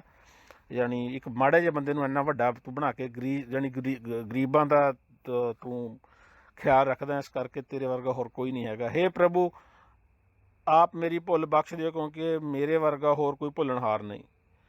ਭੁੱਲ ਹੋਈ ਕਿਹੜੀ ਹੈ ਇਹਨਾਂ ਤਾਂ ਜਾਣੀ ਅਗਰ ਮੇਰਾ ਖਿਆਲ ਰਾਈਟਰ ਹੈ ਜਿਹੜਾ ਇਹਦਾ ਬਚਿੱਤਰ ਨਾਟਕ ਦਾ, ਅਗਰ ਇਹਨਾਂ ਦੀ ਦਸਮ ਗ੍ਰੰਥੀਆਂ ਦੀ ਮੰਨ ਲਈਏ ਅਤੇ ਗੁਰੂ ਗੋਬਿੰਦ ਸਿੰਘ, ਭੁੱਲ ਹੋਈ ਕਿਹੜੀ ਹੈ ਇੱਥੇ ਜਿਹਦੇ ਵਾਸਤੇ ਨਮਸਕਾਰ ਕਰਨਾ। ਇੰਨਾ ਤਾਂ ਜ਼ਿਆਦਾ ਮਤਲਬ ਕਿ ਕਾਲ ਦੀ ਅਤੇ ਮਹਾਕਾਲ ਦੀ ਜਾਣੀ ਇੰਨਾ ਕਿ ਇਹਨੂੰ ਬਟਰਿੰਗ ਕੀਤੀ ਹੋਈ ਹੈ ਇਹਦੇ ਵਿੱਚ, ਅਤੇ ਫਿਰ ਭੁੱਲ ਵਾਲਾ ਤਾਂ ਕੰਮ ਰਹਿ ਹੀ ਨਹੀਂ ਗਿਆ। ਭੁੱਲ ਇਹ ਆ ਵੀ ਜ਼ਿਆਦਾ ਤੰਗ ਆ ਗਏ ਹੁਣ ਇਹਨੇ ਆਪਣੀ ਸੁਣ ਕੇ ਨਾ ਉਸਤਤ ਕਾਲ ਅਤੇ ਮਹਾਕਾਲ ਵੀ ਇੰਨੀ ਜ਼ਿਆਦਾ ਜਾਣੀ ਤਾਰੀਫ ਨਾ ਕਰ, ਜਿਹੜਾ ਵੀ ਰਾਈਟਰ ਹੈ। ਖੈਰ ਮੈਂ ਨਹੀਂ ਮੰਨਦਾ ਜੀ, ਐਨੀਵੇ ਮੈਂ ਨਹੀਂ ਮੰਨਦਾ, ਮਤਲਬ ਦਸਮ ਗ੍ਰੰਥ ਨੂੰ ਮੈਂ ਗੁਰੂ ਗੋਬਿੰਦ ਸਿੰਘ ਜੀ ਦੀ ਲਿਖਤ ਮੰਨਦਾ ਨਹੀਂ ਹਾਂ। ਤੁਸੀਂ ਪੜ੍ਹੇ ਰਹੇ ਹੋ ਜੀ, ਯਾਨੀ ਸੁਣੇ ਰਹੇ ਹੋ ਵੀ ਇਹ ਕੋਈ ਮੰਨਣ ਵਾਲੀ ਗੱਲ ਹੈਗੀ ਹੈ ਜੀ। ਇਹ ਅਧਿਆਏ ਦਾ ਨਾਮ ਹੈਗਾ ਬਚਿੱਤਰ ਨਾਟਕ, ਜਿਹਦਾ ਮਤਲਬ ਆਟੋਬਾਇਓਗ੍ਰਾਫੀ, ਸਵੈਨ ਜੀਵਨੀ, ਅਤੇ 17ਵਾਂ ਪੇਜ ਚੱਲ ਪਿਆ ਅਤੇ ਟੋਟਲ 80 ਕੁ ਪੇਜ ਨੇ, ਜਾਣੀ ਲਗਭਗ 20% ਆਪਾਂ ਕਵਰ ਕਰ ਲਿਆ ਹੈ। ਅਤੇ ਇਹਦੇ ਵਿੱਚ ਹਲੇ ਸਵੈਨ ਜੀਵਨੀ ਗੁਰੂ ਗੋਬਿੰਦ ਸਿੰਘ ਜੀ ਦੀ ਸ਼ੁਰੂ ਨਹੀਂ ਹੋਈ। ਜਿਸਨੇ ਤੇਰੀ ਸੇਵਾ ਕੀਤੀ ਹੈ ਉਹਨਾਂ ਸਾਰਿਆਂ ਦੇ ਘਰ ਦੌਲਤ ਨਾਲ ਭਰੇ ਹੋਏ ਦਿਸਦੇ ਹਨ। ਇਹਦਾ ਮਤਲਬ ਫਿਰ ਬਾਦਲ ਨੇ ਬਹੁਤ ਸੇਵਾ ਕੀਤੀ ਆ ਅਕਾਲ ਦੀ ਤੇ ਮਹਾਕਾਲ ਦੀ, ਜਾਂ ਹੋਰ ਜਿੰਨੇ ਵੀ ਹੈਗੇ ਨੇ। ਉਧਰ ਅਮਿਤ ਸ਼ਾਹ ਦਾ ਮੁੰਡਾ ਆ, ਉਹਨੇ ਵੀ ਦੇਖ ਲਓ 80 ਕਰੋੜ ਦੀ ਕੰਪਨੀ ਬਣਾ ਲਈ ਉਹਨੇ ਮਿੰਟੋ ਮਿੰਟ ਹੀ। ਅਤੇ ਜਿਹੜੇ ਹੈਗੇ ਨੇ ਆ ਦੂਜੇ ਅਡਾਨੀ ਅੰਬਾਨੀ, ਇਹਨਾਂ ਨੇ ਤਾਂ ਮੈਂ ਕਹਿੰਦਾ ਕੋਈ ਕਸਰ ਹੀ ਨਹੀਂ ਛੱਡੀ ਸੇਵਾ ਦੀ। ਅਤੇ ਸਾਡੇ ਵਰਗੇ ਸੇਵਾ ਕਰਨ ਵੇਲੇ ਪਿੱਛੇ ਸਾਡੀ ਵਾਰੀ ਓ ਨਹੀਂ ਆਈ ਕਹਿ ਲਓ। ਇਸੇ ਕਰਕੇ ਅਸੀਂ ਦਿਹਾੜੀਆਂ ਕਰ ਰਹੇ ਹਾਂ ਇੱਥੇ। ਅਤੇ ਜਿਸ ਨੇ ਸ਼ੁੰਭ ਨਿਸ਼ੁੰਭ ਵਰਗੇ ਕਰੋੜਾਂ ਰਾਖਸ਼ ਛਿਣ ਭਰ ਵਿੱਚ ਨਸ਼ਟ ਕਰ ਦਿੱਤੇ, ਧੂਮਰਲੋਚਨ ਚੰਡ ਮੁੰਡ ਮਹਿਖਾਸੁਰ ਵਰਗੇ ਦੈਂਤ ਪਲ ਵਿੱਚ ਹੀ ਖਤਮ ਕਰ ਦਿੱਤੇ, ਚਾਮਰ ਚਿੱਛਰ ਲਾਲ ਅੱਖ ਵਾਲੇ ਦੈਂਤ ਯੁੱਧ ਭੂਮੀ ਵਿੱਚ ਜਲਦੀ ਹੀ ਝਾੜ ਸੁੱਟੇ ਹਨ। ਅਜਿਹੇ ਮਾਲਕ ਨੂੰ ਪ੍ਰਾਪਤ ਕਰਕੇ ਤੁਹਾਡੇ ਇਸ ਦਾਸ ਨੂੰ ਕਾਹਦੀ ਪਰਵਾਹ ਰਹੀ ਹੈ। ਯਾਨੀ ਇਹੋ ਜਿਹੇ ਮਾਲਕ ਨੂੰ ਪ੍ਰਾਪਤ ਕਰ ਲਿਆ ਜੀ, ਹਾਸਲ ਕਰ ਲਿਆ ਇਹਦੇ ਲੇਖਕ ਨੇ, ਬਚਿੱਤਰ ਨਾਟਕ ਦੇ ਨੇ, ਅਤੇ ਕਿਸੇ ਦੀ ਪਰਵਾਹ ਨਹੀਂ ਫਿਰ। ਮੁੰਡ ਵਰਗੇ ਮਧੂ ਕੈਂਟਬ ਜਿਹੇ ਮੁਰ ਅਤੇ ਅੱਗ ਵਰਗੇ ਕਰੋੜਾਂ ਦੈਂਤ, ਜਿਸ ਨੇ ਦੈਂਤਾਂ ਦੇ ਨਾਂ ਨੇ ਵੀ ਉਹ ਵੀ ਮਾਰ ਦਿੱਤੇ। ਜਿਸ ਨੇ ਯੁੱਧ ਵਿੱਚ ਕਦੀ ਵੈਰੀ ਦੇ ਪ੍ਰਵਾਹ ਤੋਂ ਬਚਣ ਲਈ ਓਟ ਨਹੀਂ ਲਈ, ਜੋ ਸ਼ਸਤਰ ਦੀ ਚੋਟ ਲੱਗਣ 'ਤੇ ਯੁੱਧ ਵਿੱਚ 2 ਕਦਮ ਵੀ ਹਿੱਲਣ ਵਾਲਾ ਨਹੀਂ, ਜੋ ਦੈਂਤ ਸਮੁੰਦਰ ਵਿੱਚ ਡੁੱਬ ਨਹੀਂ ਸਕੇ, ਅਗਨ ਬਾਣ ਚੱਲਣ 'ਤੇ ਵੀ ਨਾ ਸੜ ਸਕੇ, ਉਹ ਵੀ ਤੇਰੀ ਅਲੌਕਿਕ ਤਲਵਾਰ ਨੂੰ ਦੇਖ ਕੇ ਲੱਜਾ। ਤਲਵਾਰ ਦੀ ਯਾਨੀ ਬਹੁਤ ਜ਼ਿਆਦਾ ਇਹਦੇ 'ਚ ਹੱਥ 'ਚ ਤਲਵਾਰ ਹੈ ਜੀ, ਵੀ ਤਲਵਾਰ ਨੂੰ ਬਹੁਤ ਜ਼ਿਆਦਾ ਮਹੱਤਤਾ ਦਿੱਤੀ ਗਈ ਹੈ ਜੀ ਇਹ ਬਚਿੱਤਰ ਨਾਟਕ ਆਟੋਬਾਇਓਗ੍ਰਾਫੀ ਦੇ ਵਿੱਚ। ਉਹ ਵੀ ਤੇਰੀ ਅਲੌਕਿਕ ਤਲਵਾਰ ਨੂੰ ਵੇਖ ਕੇ ਲੱਜਾ ਨੂੰ ਤਿਆਗ ਕੇ ਭੱਜ ਗਏ ਹਨ। ਰਾਵਣ ਕੁੰਭਕਰਨ ਵਰਗੇ, ਜਿਸ ਨੇ ਪਲ ਵਿੱਚ ਮਾਰ ਦਿੱਤੇ, ਮੇਘਨਾਦ ਅਕੰਪਨ ਵਰਗੇ ਯੋਧੇ, ਜਿਨ੍ਹਾਂ ਨਾਲ ਜਗਤ ਵਿੱਚ ਯੁੱਧ ਕਰਕੇ ਯਮ ਵੀ ਹਾਰ ਜਾਂਦਾ ਹੈ, ਕੁੰਭ ਅਤੇ ਕੁੰਭ ਵਰਗੇ ਯੋਧੇ, ਜਿਨ੍ਹਾਂ ਨੇ ਸਾਰੇ ਸੰਸਾਰ ਨੂੰ ਜਿੱਤ ਕੇ 7 ਸਮੁੰਦਰਾਂ ਵਿੱਚ ਆਪਣੇ ਹਥਿਆਰ ਸਾਫ਼ ਕੀਤੇ ਹਨ। ਲਓ ਜੀ, 7 ਸਮੁੰਦਰਾਂ 'ਚ ਹਥਿਆਰ ਸਾਫ਼ ਕੀਤੇ ਉਹਨਾਂ ਨੇ, ਧੋਤੇ ਨੇ ਜਿਹੜੇ ਲਹੂ ਦੇ ਧੱਬੇ ਲੱਗੇ ਸੀ। ਇਹ ਅਤੇ ਅਜਿਹੇ ਹੋਰ ਆਕੜਖਾਨ ਅਤੇ ਕਠੋਰ ਦੈਂਤ ਕਾਲ ਦੀ ਕਿਰਪਾ ਨਾਲ ਕੱਟ ਕੇ, ਕਾਲ ਦੀ ਕਿਰਪਾਨ ਨਾਲ ਮੱਟ ਕੇ, ਇੱਥੇ ਕਾਲ ਦੇ ਹੱਥ 'ਚ ਕਿਰਪਾਨ ਆ, ਕਾਲ ਦੀ ਕਿਰਪਾਨ ਨਾਲ ਕੱਟ ਕੇ ਮਾਰੇ ਗਏ। ਹੁਣ ਮੈਨੂੰ ਇਹ ਨਹੀਂ ਸਮਝ ਆਉਂਦੀ, ਜਦੋਂ ਕਾਲ ਇੰਨਾ ਸਟਰੋਂਗ ਆ ਅਤੇ ਮਹਾਕਾਲ ਇਹਦੇ ਕਿਉਂ ਨਹੀਂ ਕਾਬੂ ਆਇਆ ਕਾਲ ਦੇ। ਜੇ ਕਾਲ ਤੋਂ ਭੱਜ ਕੇ ਕਿਤੇ ਬਚਿਆ ਜਾ ਸਕਦਾ ਹੈ ਤਾਂ ਦੱਸੋ ਕਿਹੜੀ ਦਿਸ਼ਾ ਨੂੰ ਭੱਜ ਕੇ ਜਾਈਏ। ਦੱਸਿਆ ਤਾਂ ਹੋਇਆ ਪਹਿਲਾਂ ਵੀ ਕਾਲ ਤੋਂ ਬਚਣਾ ਤਾਂ ਤੁਸੀਂ ਮਹਾਕਾਲ ਨੂੰ ਮੀਨਜ਼ ਉਹਨੂੰ ਸੰਪਰਕ ਕਰੋ। ਜਿੱਧਰ ਜਾਈਏ ਉੱਧਰ ਅੱਗੇ ਹੀ ਕਾਲ ਤਲਵਾਰ ਧਾਰੇ ਗੱਜਦਾ ਹੋਇਆ ਸ਼ੋਭ ਰਿਹਾ ਹੈ, ਜਿਸ ਕਰਕੇ ਵਾਪਸ ਭੱਜ ਜਾਈਦਾ ਹੈ। ਜਿਹੜੀ ਜਿੱਧਰ ਮਰਜ਼ੀ ਭੱਜ ਲਓ ਅਤੇ ਕਾਲ ਨਜ਼ਰ ਆਉਂਦਾ, ਹੱਥ 'ਚ ਤਲਵਾਰ ਫੜੀ ਆ ਉਹਨੇ, ਅਤੇ ਤੁਸੀਂ ਬਚ ਨਹੀਂ ਸਕਦੇ। ਬਚਣ ਦਾ ਉਪਾਅ ਦੱਸਿਆ ਵੈਸੇ ਉੱਪਰ, ਮਹਾਕਾਲ ਕੋਲ ਜਾਓ। ਕੋਈ ਵੀ ਅਜਿਹਾ ਦਾਓ ਦੱਸ ਨਹੀਂ ਸਕਿਆ ਜਿਸ ਦੇ ਉਪਾਅ ਨਾਲ ਕਾਲ ਤੋਂ, ਕੋਈ ਵੀ ਇਹੋ ਜਿਹਾ ਦਾਵ ਕਹਿ ਲਓ, ਜਾਣੀ ਦਾਓ ਵੀ ਕੋਈ ਇਹੋ ਜਿਹਾ ਪਲਾਨ ਵੀ ਕਿਹੜੀ ਚਾਲ ਚੱਲੇਗਾ ਤੂੰ ਇਹ ਤੋਂ ਬਚਣ ਲਈ ਕਾਲ ਤੋਂ, ਕੋਈ ਨਹੀਂ ਹੈਗੀ, ਦੱਸੀ ਹੋਈ ਆ ਉੱਪਰ ਨਾਲੇ। ਹੇ ਮੂਰਖ, ਜਿਸ ਤੋਂ ਕਿਸੇ ਤਰ੍ਹਾਂ ਛੁੱਟਿਆ ਨਹੀਂ ਜਾ ਸਕਦਾ, ਉਸ ਦੀ ਸ਼ਰਨ ਵਿੱਚ ਖੁਸ਼ੀ ਕਿਉਂ। ਹਾਂਜੀ, ਇੱਥੇ ਦਸਮ ਗ੍ਰੰਥ ਦਾ ਜਿਹੜਾ ਤੀਸਰਾ ਅਧਿਆਇ ਆ ਬਚਿੱਤਰ ਨਾਟਕ, ਇਹਦੀ ਸ਼ੁਰੂ ਤੋਂ ਲੈ ਕੇ ਅਤੇ ਸ਼ੁਰੂ ਯਾਨੀ ਕਿ 80 ਨੰਬਰ ਪੰਨੇ ਤੋਂ ਸ਼ੁਰੂ ਹੁੰਦਾ ਹੈ ਦਸਮ ਗ੍ਰੰਥ ਦੇ ਹਿਸਾਬ ਨਾਲ, ਅਤੇ ਇਹ 96 ਪੇਜ ਤੱਕ ਪੂਰੀ ਹੋ ਚੁੱਕੀ ਆ। ਇੱਕ ਸਤਰ ਬਚਦੀ ਆ 96 ਪੇਜ ਦੀ, ਉਹ ਮੇਰੇ ਤੋਂ ਗਲਤੀ ਨਾਲ ਰਹਿ ਗਈ, ਅਤੇ ਆਪਾਂ ਉਸ ਸਤਰ ਤੋਂ 96 ਜਿਹੜਾ ਨੰਬਰ ਪੇਜ ਹੈਗਾ ਆ, ਉਹਦੀ ਆਖਰੀ ਸ਼ਬਦ ਤੋਂ ਲੈ ਕੇ ਅਤੇ ਜਿਹੜਾ ਹੈਗਾ ਉਹਦੀ ਵਿਆਖਿਆ ਦੂਜੇ ਭਾਗ 'ਚ ਕਰਾਂਗੇ। ਸੋ ਇੱਥੇ ਜਿਹੜਾ ਪਹਿਲਾ ਭਾਗ ਆ ਇਹ ਸਮਾਪਤ ਹੁੰਦਾ ਹੈ।